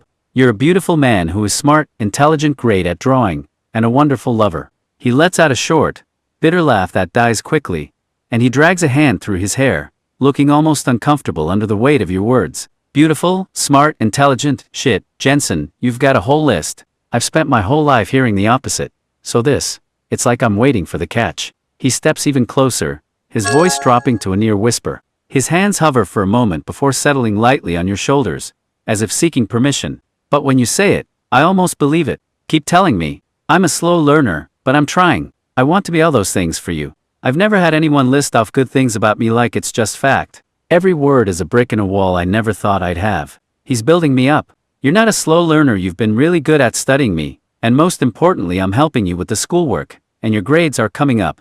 But that's not because of me, that's because of you. He's pointing to my grades as proof. Actual proof. Not just feelings. It's hard to argue with that. Maybe he's right. Maybe I actually did something right on my own. He leans his hip against the counter next to you, a slow, tired smirk playing on his lips as he looks you up and down. Oh, I've been studying you. All right.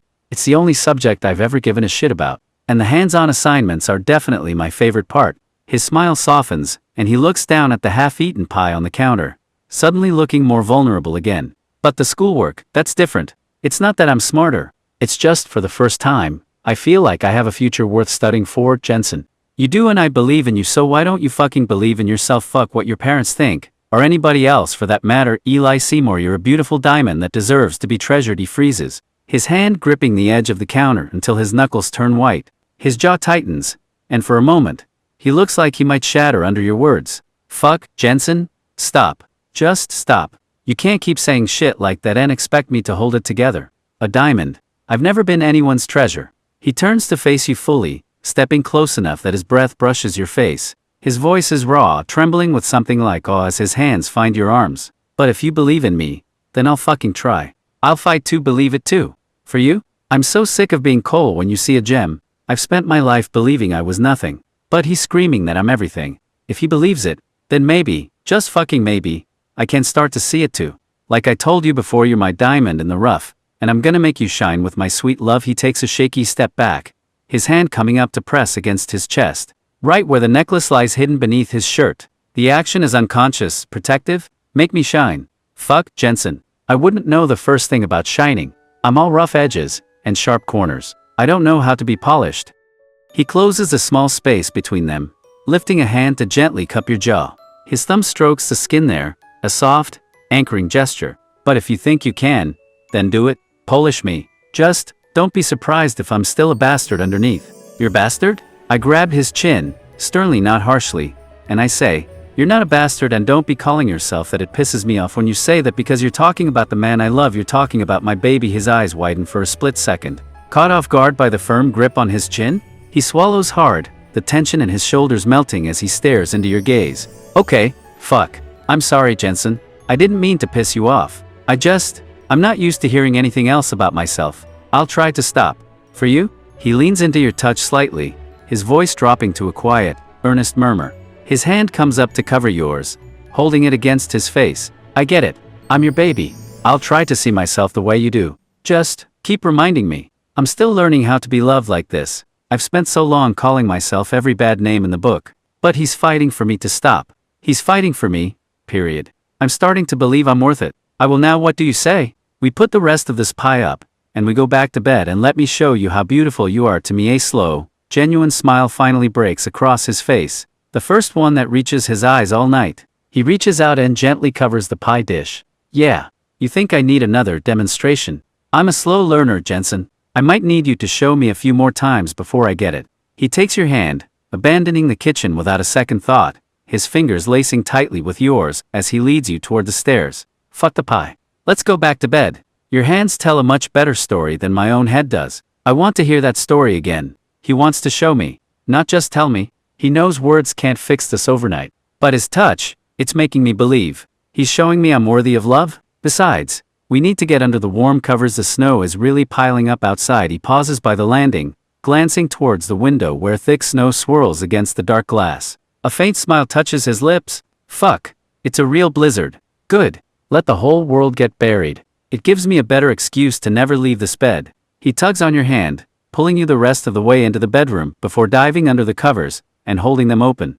Hurry up. Let the storm do its thing. We have a much better way to stay warm right here, and I plan on taking full advantage of it. The world outside is cold and white, just like my life used to be. But in here with him, it's just warm. I'm finally warm. He settles back into the warmth of the bed, pulling the heavy comforter up over your shoulders, sealing you both in a cocoon as the wind rattles the window pane. Good.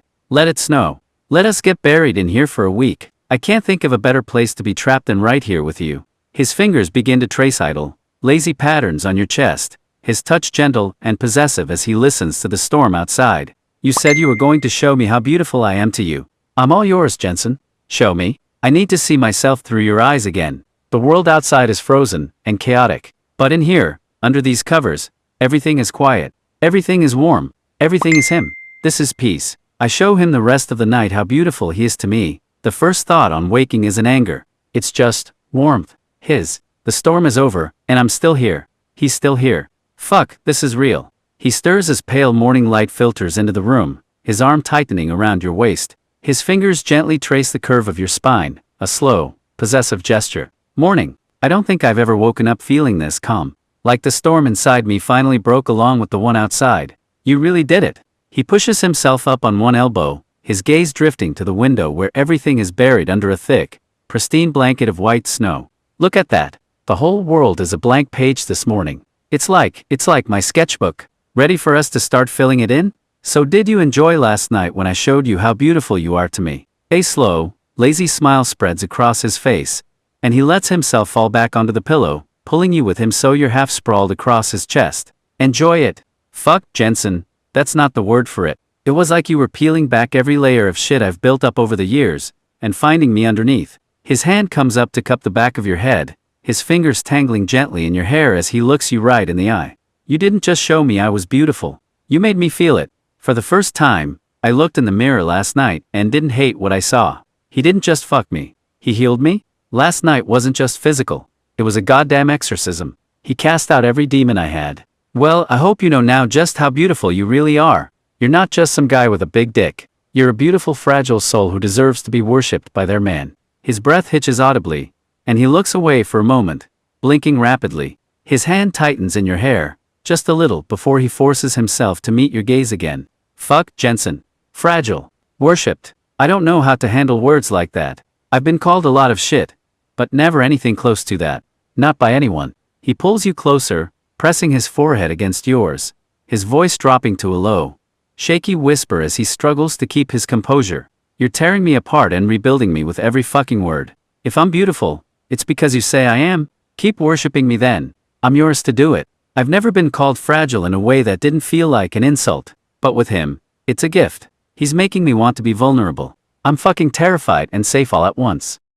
Goody relaxes back into the pillows, his fingers finding the cool metal of the diamond pendant at his throat. He absently traces its sharp facets, a quiet, contemplative gesture. Good. It's that simple for you, isn't it? For me to just be yours. No questions, no second guessing. I'm not used to anything being this easy. His gaze travels around your bedroom, lingering on the pile of his clothes mixed with yours on the floor. A slow, almost disbelieving smile forms on his lips. So, I guess I need to start bringing my shit over. My sketchbook clothes. Fuck. Saying that out loud feels insane. Like it's actually happening. Yes, I fucking love you and I want you forever. You think you can handle that? His hand freezes on the pendant, his breath catching sharply. He turns his head to stare at you, his eyes wide and unguarded for a long, stunned moment. Fuck, Jensen. Forever. You just throw that out there like it's nothing. I love you too, so fucking much. Handle it. I'm not sure I can, but I'm gonna try. He rolls onto his side to face you fully, reaching out to pull your hand to his chest, right over his racing heartbeat. His voice is low and tense. Feel that? That's what you do to me? Forever's a long time, but if it's with you, I want every second. I'm in, all the way. I've never had anyone say forever, and mean it. He does. I can see it. I'm scared shitless, but with him, I'm ready to face it. I want forever too. He meets the kiss instantly, a low sound rumbling in his chest as his hands come up to frame your face, thumb stroking your jaw. Fuck, Jensen, this isn't just a kiss, is it? This is the period at the end of that forever sentence. You're sealing the deal. He breaks the kiss for a bare second, his forehead resting against yours, his eyes searching yours with a desperate, burning intensity. I'm going to spend the rest of my life trying to deserve this, trying to be the man you keep saying I am. I love you. This is it. The moment I stop being a ghost's brother, and start being Jensen's forever. I can breathe. For the first time, I can actually breathe. We go to the cemetery to visit his brother's grave. The headstone is covered in snow. The cold isn't just in the air. It's inside my chest. A block of ice where my heart should be. I shouldn't have come.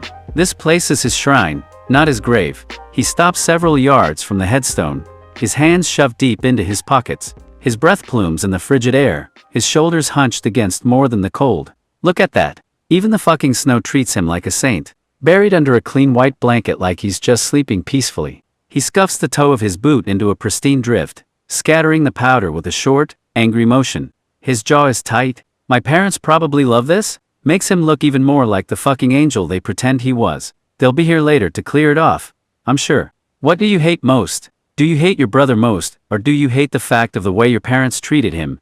And you? He's asking me to choose, but it's not a choice. I miss my brother. I hate the fucking saint they built on top of his grave. I hate that I'm the only one who remembers the real person. He turns his back on the headstone completely, refusing to look at it as he answers. His hands clench and unclench in his pockets. Hate him. Fuck, no. I miss him. I miss the actual, fucked up person he was. I hate the ghost they replaced him with. The perfect son who never existed. He finally looks at you, his eyes filled with a raw, cold grief that the anger usually masks. He takes a small, hesitant step closer. I hate that they love a memory more than their living son. I hate that they use a lie to measure me, and I always come up short. What really happened to him? He kicks at the snow, a bitter, sharp motion. His gaze is fixed on a distant, bare tree, refusing to look at you or the grave. You want the official story? The one they put in the paper? Or you want the one that's true? Because they are two very different, very fucked up stories. He lets out a harsh, humorless breath that fogs in the air. He finally turns to face you, his expression stripped bare of all anger, leaving only a hollow emptiness. He got drunk, stupid drunk at some party, thought he was a god, and tried to drive home. He didn't make it past the first curve on Miller Road. So that's the official story. He lets out a cold, sharp laugh, the sound dead in the frigid air. He turns his head away from you, watching the snow drift down. The official story, that's what they tell people at cocktail parties. The neat, tragic version. It leaves out the selfish, fucked up part that's actually the truth. He looks down at his own feet, kicking at a clump of snow. His voice drops, becoming flat and devoid of any emotion. He wasn't just at a party, he was supposed to be picking me up. I waited for 2 hours after my game, calling his phone until a cop finally answered. Okay, so what really happened? He carves a deep, angry line in the pristine snow with the heel of his boot, as if drawing a boundary between you and the grave. What really happened is that my parents found out. They knew he was drunk. They knew he left me stranded for hours, and they chose to scrub the story clean so the family name wouldn't have a stain. His shoulders slump, the anger momentarily draining away, leaving behind a raw, hollowed-out exhaustion. He won't look at you. They built a monument to a perfect son who never existed.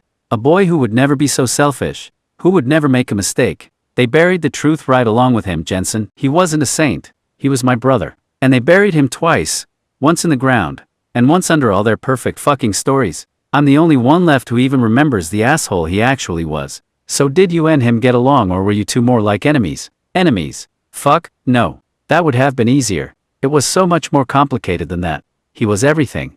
My hero, my tormentor, my only brother. He scrapes the snow off a nearby stone bench with the side of his boot, but makes no move to sit. He just stares at the cleared, cold granite. Enemies? No. We were brothers. That meant one day he was teaching me how to throw a curveball, and the next he was holding my head underwater until I almost blacked out. He finally looks at the headstone, a muscle jumping in his clenched jaw. His voice is quieter now, raw with a truth he rarely speaks. He was the sun, and I was just a planet caught in his orbit. I hated him for it sometimes, but he was still my son.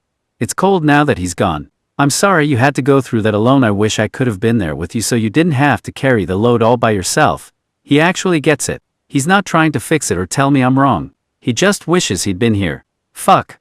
No one has ever said that to me before. Ever. He visibly flinches at your words, a tremor running through his shoulders. He finally looks at you, really looks at you, his eyes bright with a pain he isn't trying to hide anymore. Alone, yeah, I was. The worst part was being alone in a house full of people. You're the first person who doesn't seem to want to run away from this mess. He takes a half step toward you, his hands coming out of his pockets. He stops, letting them hang uselessly at his sides as if he doesn't know what to do with them. You can't carry it for me, Jensen. It's too late for that. But you being here right now, it makes it feel less heavy. Like I can finally breathe under the weight of it. Old $V$SM and at V tently skinked is he fucking with me right now. This is not the time or place for some weird ass joke. This place is messing with his head. He whips his head around to where you're staring, his eyes scanning the disturbed snow near the headstone. He squints, seeing nothing but white and frozen earth. A what? What the fuck are you talking about, Jensen? Are you messing with me? There's nothing there but fucking snow. He takes a step closer, kicking at the exact spot with the toe of his boot, revealing only frozen grass and mud underneath. His voice is sharp with irritation. Stop it. Seriously? This isn't funny. If the cold is getting to you, we can go. Don't start seeing shit that isn't there. He yelps, wrenching his leg back with a panicked jerk. He stumbles away from you, staring down at where you're now on the ground, your hand on his ankle. Jensen, what the fuck are you doing on the ground? Get up. Did you slip on some ice? Don't. He wasn't a. Stop it. Seriously? This isn't funny. If the cold is getting to you, we can go. Don't start seeing shit that isn't there. He yelps, wrenching his leg back with a panicked jerk. He stumbles away from you, staring down at where you're now on the ground, your hand on his ankle. Jensen, what the fuck are you doing on the ground? Get up. Did you slip on some ice? Don't grab me like that, you scared the shit out of me. He rubs a hand over his face, his expression hardening from shock into a mix of confusion and sharp annoyance. He gestures vaguely at the grave. Are you having a fucking stroke? This is not the time or place for weird games. Get up. Now. You're kneeling in the goddamn snow. What is he doing? Is he fucking with me? First the crap about a green hand, and now he's on the ground grabbing my leg. This is a mistake. I never should have brought him here. Yes, I slipped and fell. First the green hand. Now he's on the ground. What the fuck is wrong with him today? Still, he's kneeling in the snow. He could be hurt. Fucking hell, Jensen. He lets out an exasperated sigh, scrubbing a hand over his face before extending his hand down to you, his movements stiff and impatient. Yeah, no shit you fell. Watch where you're going. Are you hurt? Get up before you freeze your ass to the ground. This was a bad idea. Once you're on your feet, he gives your coat a couple of sharp, awkward pats, brushing the snow off with more force than necessary. You're covered in snow. This place is a fucking hazard? Let's get out of here. We've been here long enough, and you're clearly losing your mind. He grabs your arm, yanking you to a stop as you try to run. He spins you around to face him, his face a mask of pure, frustrated confusion. What the fuck is your problem now? Stop running. First the hand, now this. There is no one fucking here, Jensen. Look around. He gives you a small, firm shake, trying to snap you out of whatever is going on in your head. His gaze darts past you into the empty, snow-covered landscape. A hockey mask? Are you watching too many fucking horror movies? The cold is making you hallucinate? We are leaving. Right now. What is wrong with him? The stress of this place must be making him lose his goddamn mind. I need to get him home before he has a complete psychotic break in a fucking cemetery. What the fuck is he talking about? He's repeating himself. It's like he's stuck in a loop. The stress of this place, it's making him completely lose his mind. He tightens his grip on your arm, giving you a firm shake. His voice is low and sharp, laced with a growing panic as he scans the empty cemetery. Jensen, stop saying that. There is no one here. Look at me. It's just us and the snow. You're not making any sense right now. He doesn't wait for you to answer, simply starting to drag you away from the graves and back towards the main path. His movements urgent and angry. That's it. We're done. We're leaving. I'm getting you home. You're clearly not okay, and this place is making it worse. The car slides off the road. He's thrown hard against the passenger door as the world becomes a blur of white snow and screaming metal. His hands fly up to brace against the dashboard, a raw shout torn from his throat. Fuck. No. Not again. Jensen. Stop. Not like this. Not like this. Fuck. The car crashes to a halt, tilted in a snowbank. A sudden, ringing silence fills the air, broken only by his own ragged, panicked breaths. He's frozen, staring through the cracked windshield. Is this a fucking joke? Are you trying to kill us? Why? Why would this happen? Not now. Not after leaving him there? The same screech of tires. The same sickening crunch of metal. It's happening all over again. He left me, and now I'm leaving you. I'm going to die in a fucking car. I come back to my senses. He shoves himself back against the passenger door, his breath coming in short, sharp gasps. He stares at you, his eyes wide and wild, still lost in the terror of the crash. What the fuck was that? Are you okay? You just went silent. Say something, Jensen. You were seeing things that weren't there. His gaze darts from the cracked windshield to the snow piling up outside, and he fumbles with his seatbelt latch, his hands shaking violently. We crashed. Just like him. Is this what you wanted? To show me what it felt like. We're stuck out here because you lost your mind. He's going to die in a crashed car. Just like his brother. The one person who made him feel safe just drove them into a ditch. This isn't real. It can't be. I'm sorry, I don't know what that was. I blacked out at the cemetery. I woke up, now we're here. He flinches back as if your words were a slap, his eyes wide with a wild, angry disbelief. He scrubs a hand furiously over his mouth. You blacked out. You think saying you blacked out just erases this? You drove us off the fucking road, Jensen, rambling about monsters. What the hell happened to you? He turns to glare out the cracked passenger window at the snow piling up, his shoulders rigid. He refuses to even look in your direction. I just told you how he died. I trusted you with that, and you go and do this. It's the same fucking end. I can't believe you put me right back there. He was my way out? He was supposed to be my home, my escape from all this shit. But he just drove me right back into the wreckage of my brother's life. I can't breathe. I'm sorry, I don't know what happened. I'm sorry. He refuses to look at you, staring out his window at the endless white. His voice is cold, brittle, like ice about to crack. Sorry doesn't get us out of a fucking ditch in the middle of a snowstorm. Sorry doesn't fix the car. Sorry doesn't change the fact that you put me in his last moments. He finally turns his head, and his eyes are devoid of all the warmth you'd put there. They're just cold, hard, and filled with a fresh, sharp pain. I told you everything. I trusted you with the ugliest part of my life.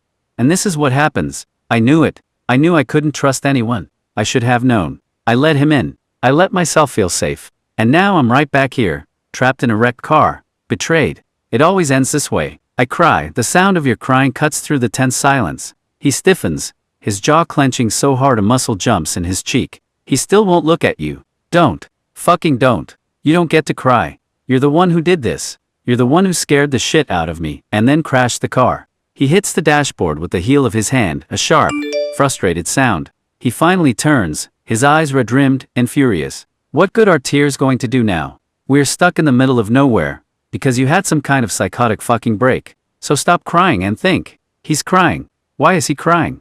I'm the one who's trapped. I'm the one who's going to die just like my brother. He has no right to be the victim here. I'm crying because I feel bad. I'm sorry, I didn't mean to do this. I wouldn't remember doing this. Maybe I should just leave you alone since you don't believe me anyway. The words "leave you alone" hit him like a physical blow. He whips his head around to face you, his eyes blazing with a new kind of panic that eclipses the anger. "Leave me alone. That's your fucking solution. You drag me through hell, crash us into a ditch that looks just like my brother's fucking grave, and then you want to walk away." He slams a fist against his own thigh, a gesture of pure, helpless frustration. His shoulders slump, the fight draining out of him, replaced by a raw desperation. "Fuck. I don't know what to believe, Jensen.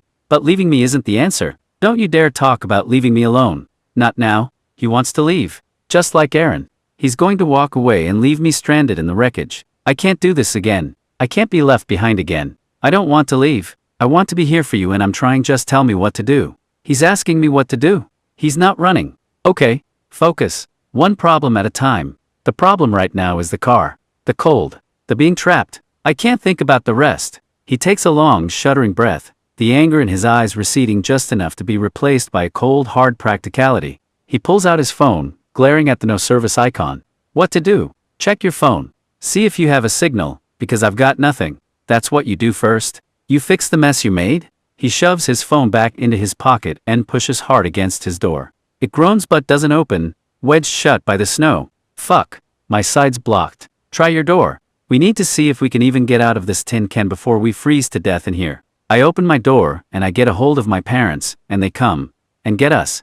He says nothing as you talk on the phone, just stares out the cracked windshield, his expression unreadable. The silence in the car is heavy, oppressive. "Good. That's good. Your parents. They can fix this. They can always fix everything, can't they?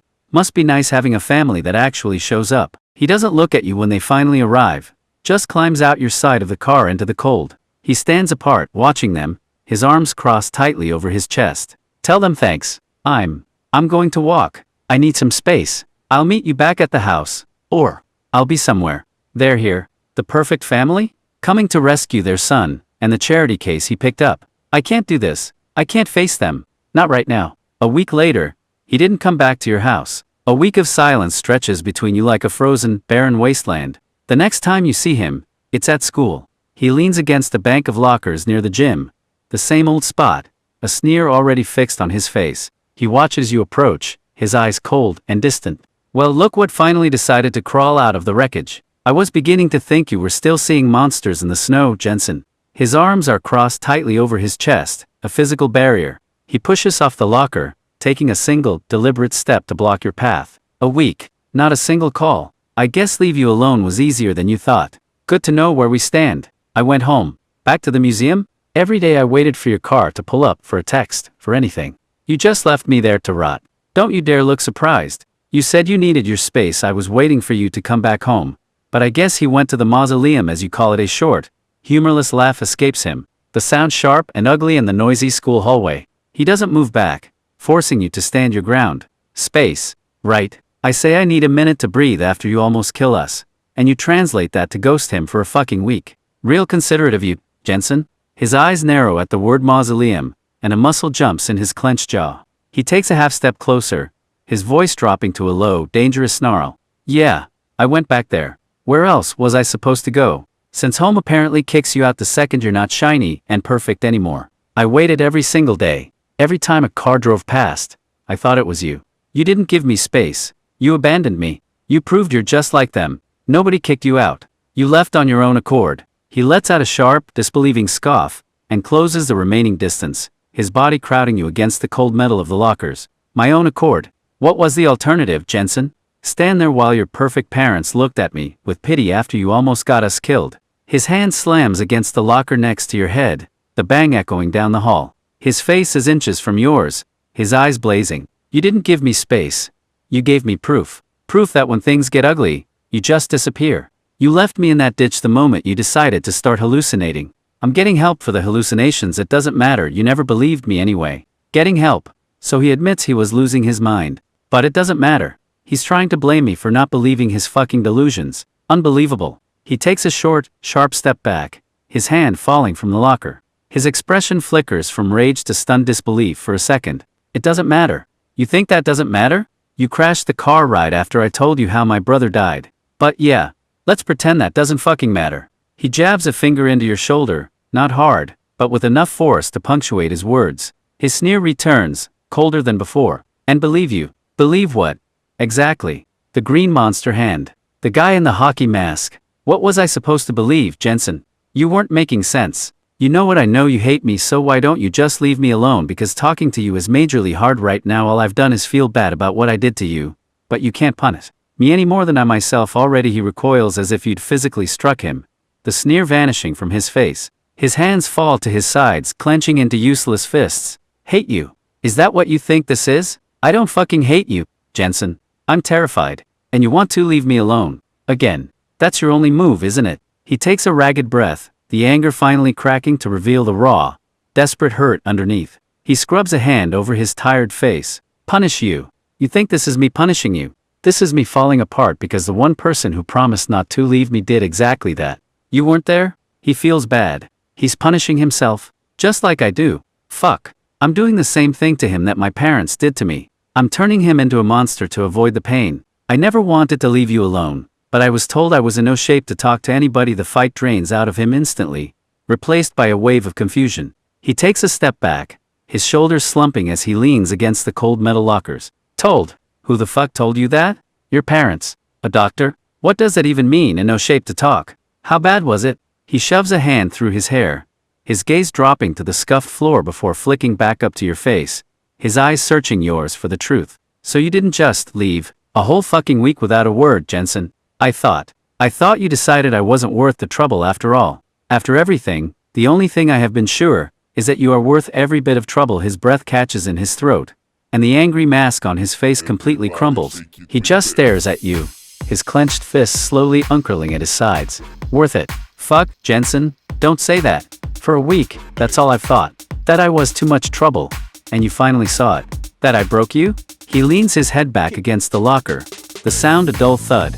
He closes his eyes for just a second, a look of profound weariness washing over him. I went back to that house, and it was so fucking quiet. Every time a car drove by, I thought it was you.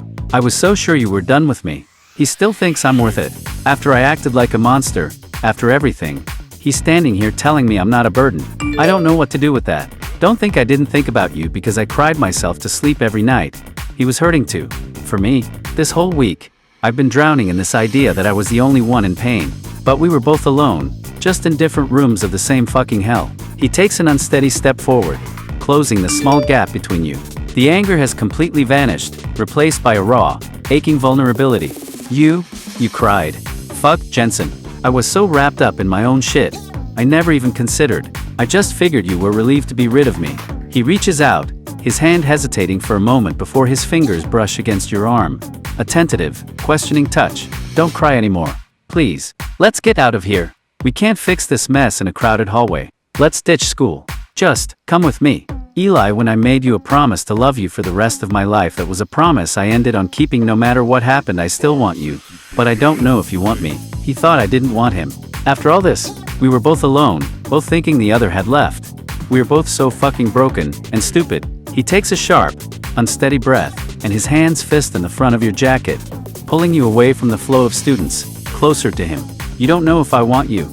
Are you fucking kidding me? I spent the last 7 days rotting in that mausoleum thinking you finally realized I was a lost cause. His grip on your jacket loosens, and his forehead comes to rest against yours.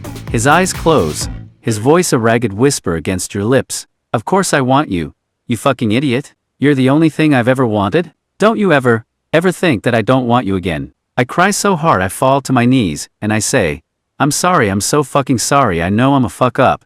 And I'm a stupid bastard. His eyes widen in shock as you collapse, and he immediately drops to his knees beside you, hands reaching out to grab your shoulders. His grip is firm, steadying. Stop. Just stop, Jensen. Don't fucking call yourself that. You're not a fuck up, and you're sure as hell not a bastard. Get that out of your head right now. He pulls you into a tight, desperate embrace, his chin resting on top of your head. His voice cracks, thick with emotion as he murmurs against your hair. I'm sorry too. I was so fucking scared you'd left me for good. I pushed you away when you needed me. We are both idiots, but we're in this together. I've never seen him like this. So broken. I did this. I made him think I didn't want him. I'll spend the rest of my life making this right if he'll let me. Let's go home. Not to the mausoleum, but to the farm. He said home. Not my parents' house. The farm. Our place. He's choosing us. He's taking me back to the only place I've ever felt safe. He's taking me home. He nods slowly, his grip on your shoulders gentle but firm as he gets to his feet, pulling you up with him. He doesn't let go. Yeah, home. I like the sound of that. Let's get the fuck out of this place. There's nothing for us here right now. He slips his hand into yours, his fingers lacing tightly with yours, and starts leading you through the crowded hallway toward the exit without a backward glance. From now on, we talk. No more leaving. No more silence. We can be fuck-ups, but we'll be fuck-ups together. At home. I love you no matter what. Always remember that. He wipes away the tears with his thumbs. He leans into your thumbs, his eyes closing for a moment as he lets you wipe the tears away. His own hand comes up to cover yours, holding it to his cheek. No matter what? Fuck, Jensen. I'm trying to wrap my head around that. It's the only thing I want to believe right now. Just keep telling me that. He keeps your hand, pulling it from his cheek, and pressing your palm flat against his chest, right over his frantically beating heart. His grip is tight, desperate. You promise me that, and I'll promise you anything. Now let's go home. I need you. I need to get out of this place with you. We get to the farm in his Porsche. He kills the engine, the sudden silence of the farm pressing in. His hands remain gripping the steering wheel, knuckles pale against the black leather. We're here. It's weird. My hands are still shaking from driving. After everything, I just had to be the one to get us back here. To our place. He finally lets his hands drop, and turns in his seat, his gaze fixed on you, searching your face as if to make sure you're still real. Come on. Let's go inside. I think I've had enough of cars for one lifetime. I need to be somewhere that feels solid with you. Okay. Let's go to our room. He lets out a long shaky breath, nodding once. His hand leaves the steering wheel, and immediately finds yours, his fingers cold but his grip firm. Yeah. Our room? Let's go. I just want to shut the door, and pretend the rest of the world doesn't exist for a while. Just us. He leads you out of the car, and into the quiet farmhouse. He doesn't stop in the kitchen or living room, just pulls you straight up the stairs. I kept picturing this room all week. I kept thinking about waking up here with you. I need to replace the bad memories with that one again. That picture you drew me for Christmas all last week. I held onto it every night and cried. He was holding onto a piece of me while I was trying to erase myself. We were both drowning, just in different rooms. Fuck.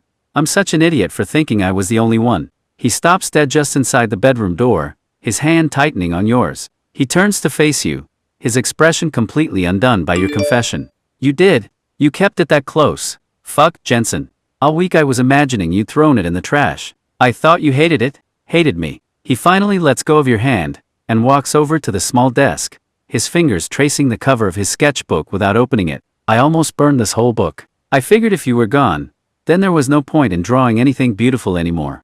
You were the only reason I started again. He turns away from the desk so fast it almost looks like he's in pain, closing the distance between you in 2 long strides. Hate you. Jensen, for fuck's sake. I thought you hated me. I was sure of it. We were both just alone in this mess, thinking the worst of each other. His hands come up to grip your upper arms, his hold firm, as if he's afraid you'll disappear if he lets go. His eyes search yours desperately. That can never happen again. No more silence. If you're hurting, you tell me. If I'm being an asshole, you call me on it. But we don't fucking run. Not from each other. How did we get it so wrong? We were both in hell, just in separate rooms. I'm never letting silence build a wall between us again. Never. He places his hand on my back, and I scream in pain, and he lifts my shirt up, and sees all kind of whelps and bruises. His hand flies back as if he's been burned the moment you scream. His face flashes from confusion to pure alarm before he hooks his fingers under the hem of your shirt, lifting it without a second thought. What the hell? Jensen. His voice is a choked whisper as he stares at the dark, ugly mottling of bruises and angry red welts that cover your back. Who fucking did this to you? His touch is ghostlight now, his fingers trembling with a barely contained rage as they hover just over a particularly dark bruise on your lower back. This is the help you were getting. This is why they told you not to talk. Was it your parents? You're going to give me a name, Jensen. Right now. I left him alone for a week, and this happened. While I was rotting in my self-pity, someone was hurting him. This is my fault. I'm going to find them. And I'm going to kill them. My grandpa did that. It was punishment for wrecking the car. My parents don't know about the bruises. They don't even know that my grandpa did that. I left him alone, and his own family did this to him. This isn't punishment. This is torture. While I was sulking, he was being hurt. This is my fault. He turns away from you abruptly, stalking to the far side of the room. He runs both hands through his hair, his fists clenching in the strands as he fights for control. Your grandpa. For a fucking car. An old man did this to you as a punishment. There is no fucking universe where that is okay, Jensen. He spins back around to face you, his eyes blazing with a cold, murderous fury you've never seen before. He takes one slow, deliberate step towards you. I don't give a rat's ass if your parents know. He put his hands on you. He hurt what is mine. That's a debt he is going to pay. It's okay, I did wreck the car, so I deserve it. Deserve it. No. Fucking no. That's the lie they feed you until you believe it. Until you punish yourself for them. He thinks he deserved this. Just like I used to think I deserved their disappointment. I'm going to kill that old man. He takes a step forward, his hands gripping your shoulders.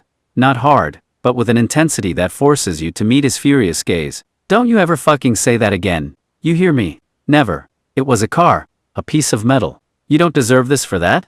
You don't deserve this for anything? His gaze drops to the bruises on your back, and his thumb gently, almost reverently, traces the edge of a dark welt. His jaw is clenched so tight it looks like it might crack. This isn't about punishment? This is about cruelty? I know what that looks like. I've been living with it my whole fucking life. This stops? Right now. I'm sorry, Eli, not everybody in my family. How would you say normal? My grandpa's really fucked up in the head. He lets out a harsh, bitter breath, his grip on your shoulders easing but not letting go. He keeps his eyes locked on yours, steady and unyielding. Normal. Jensen, I don't even know what that fucking word means. My family is a graveyard of lies. I get fucked up. But this isn't fucked up. It's evil. I'm sorry too. His hands slide down to your arms, and he pulls you into a careful, protective embrace, mindful of the bruises. His voice drops to a low, fierce murmur against your ear. Doesn't matter if it's one person or your whole family. No one touches you like this again. Ever. We're getting you out of there, away from him. I'm not losing you to some sick bastard. I couldn't protect him from this. I let him go back to that. I failed him just like I failed myself. But no more. I'm ending this. His grandpa is a dead man walking. Where are we going to go? He's asking for a plan. I don't have one. But he's not leaving this room. This is the only plan that matters right now. He's mine to protect. He gently guides you to sit on the edge of the bed, his hand a firm, warm presence on your shoulder, deliberately avoiding the bruised skin. Where are we going? Right here.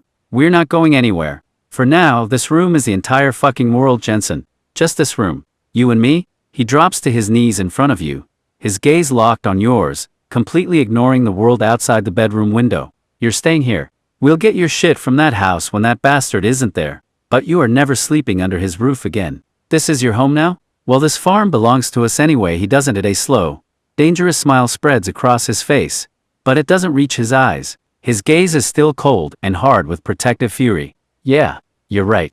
It does belong to us, and no one who hurts you is ever setting foot on this land again. Consider him banned from our property. He gently takes your hand, turning it over in his and tracing the lines on your palm, a stark contrast to the violence in his tone. This is our fortress? I'll get some supplies, food, first aid. I am going to take care of you. We'll figure out the rest later. Right now, I just want to make you feel safe. Okay, I love you, baby. Okay, I love you, baby. He called me baby. Even now, covered in bruises and pain, he's looking at me with love. I will burn the whole fucking world down to protect this, to protect him. His expression softens instantly, the hard fury in his eyes melting away into something impossibly tender. He lifts your hand and presses a soft kiss to your knuckles. I love you too, more than you know. Don't worry about anything. Just let me take care of everything. Let me be the one to fix this. He gently places your hand back in your lap, and then rises to his feet, his movements full of a new, fierce purpose. I'll be right back. I'm going to grab the first aid kit from the kitchen. Don't move. Just stay here. Stay safe. He returns moments later with a well-stocked first aid kit, placing it gently on the bed beside you. He opens it, his movements precise and focused. Okay, this might sting. Just tell me if it hurts too much. I need to clean these. We can't let them get infected. He soaks a cotton pad with antiseptic, his touch incredibly gentle as he dabs at the edge of a raw welt on your back. His jaw is tight with concentration. You just keep talking to me. Tell me about your day. Tell me a stupid joke. I don't care. Just keep your mind off what I'm doing. My grandpa walked in. He's here. In our home. In our room? The dead man I was just picturing just walked right through the fucking door. He shouldn't have come here. He rises to his feet in one fluid, silent motion, turning to place himself directly between you and the doorway. His body becomes a solid wall. You have exactly 3 seconds to get the fuck out of my house before I throw you down the stairs myself. Don't test me. He takes a slow, deliberate step forward, his hands clenching into tight fists at his sides. Every muscle in his body is coiled like a spring. You don't get to look at him. You don't get to breathe the same air. You ever lay a hand on what's mine again? I'll bury you on this farm myself. He doesn't so much as flinch at the sight of the old man. Instead, a chilling calm settles over him, his body relaxing into a posture of pure, predatory readiness. He's not your punching bag anymore. You laid your hands on him for the last time. That was a mistake you're going to regret for a very long time. He takes another slow, deliberate step forward, crowding the man toward the doorway. His voice drops to a low, lethal whisper that carries more menace than any shout. He told me what you did. Now you're going to turn around, walk out of this house, and if you know what's good for you, you'll never come back. He smells like stale cigarettes and cruelty, the same smell my father has after a bad day. I could break him right here, snap him like a dry twig, but Jensen is watching. I have to be better than him. He can't see the bruises from here. He's looking past me, at Jensen, at what he did. I could end him with my bare hands. I want to, but Jensen is watching. I can't be a monster for him. He doesn't raise his voice. He simply points a single, trembling finger toward the open door, his meaning clear and absolute. The command is silent, but absolute. This is your last chance to walk away. You take one more step into this room, and I will make sure you are carried out of it. His hand moves from pointing to grabbing the doorframe, his knuckles turning white as he physically bars the way. His body is a shield. I will not let you contaminate the space. This is his home now, not your goddamn punching bag. Get out, or I will remove you. My grandpa swings his fist at Eli. I could have broken his arm. I wanted to. But Jensen is right there, watching me. He can't see me become that monster. This isn't rage. This is pest control. He moves with the speed born of pure adrenaline, catching the old man's fist in midair. His grip is like iron, stopping the punch inches from his face. Wrong choice. I gave you a chance to walk away like a man. Now you get to leave like the piece of garbage you are. With a brutal twist of his wrist, he forces the man's arm behind his back, shoving him forward and out of the bedroom. He slams him against the hallway wall. You ever come near him again, I won't stop at just throwing you out. You'll disappear. I promise you that. Now get the fuck out of our house. He watches the old man retreat down the hall, his body still coiled and tense. He doesn't relax until he hears the front door slam shut, the sound echoing through the house. Good. Fucking coward. He's all tough when it's someone who won't fight back. I should have broken his goddamn arm. I wanted to. He leans his forehead against the doorframe for a long moment, taking a deep, shuddering breath before turning back to you. The violent fury is gone, replaced by a raw, protective concern. Are you okay? Did he scare you? I'm sorry you had to see that. But he's gone now. He's never coming back here again. I promise. I almost lost it. I almost became the monster Jensen thinks I am not. But he's safe. That's all that matters. He's safe here with me. I'll make sure of it. My protector. The hard, violent anger in his eyes softens instantly, replaced by a look of fierce, unwavering devotion. He takes a step closer, his hands gentle as they frame your face. Yeah, I am. I'm your protector, Jensen. I'll spend the rest of my life making sure no one, and nothing, ever hurts you again. I promise you. He kneels back down in front of you, his gaze dropping to the half-treated bruises on your back. He picks up the antiseptic pad he dropped. Now let me finish this. Let me take care of you. That's my only job right now. We're going to erase every single mark he left on you.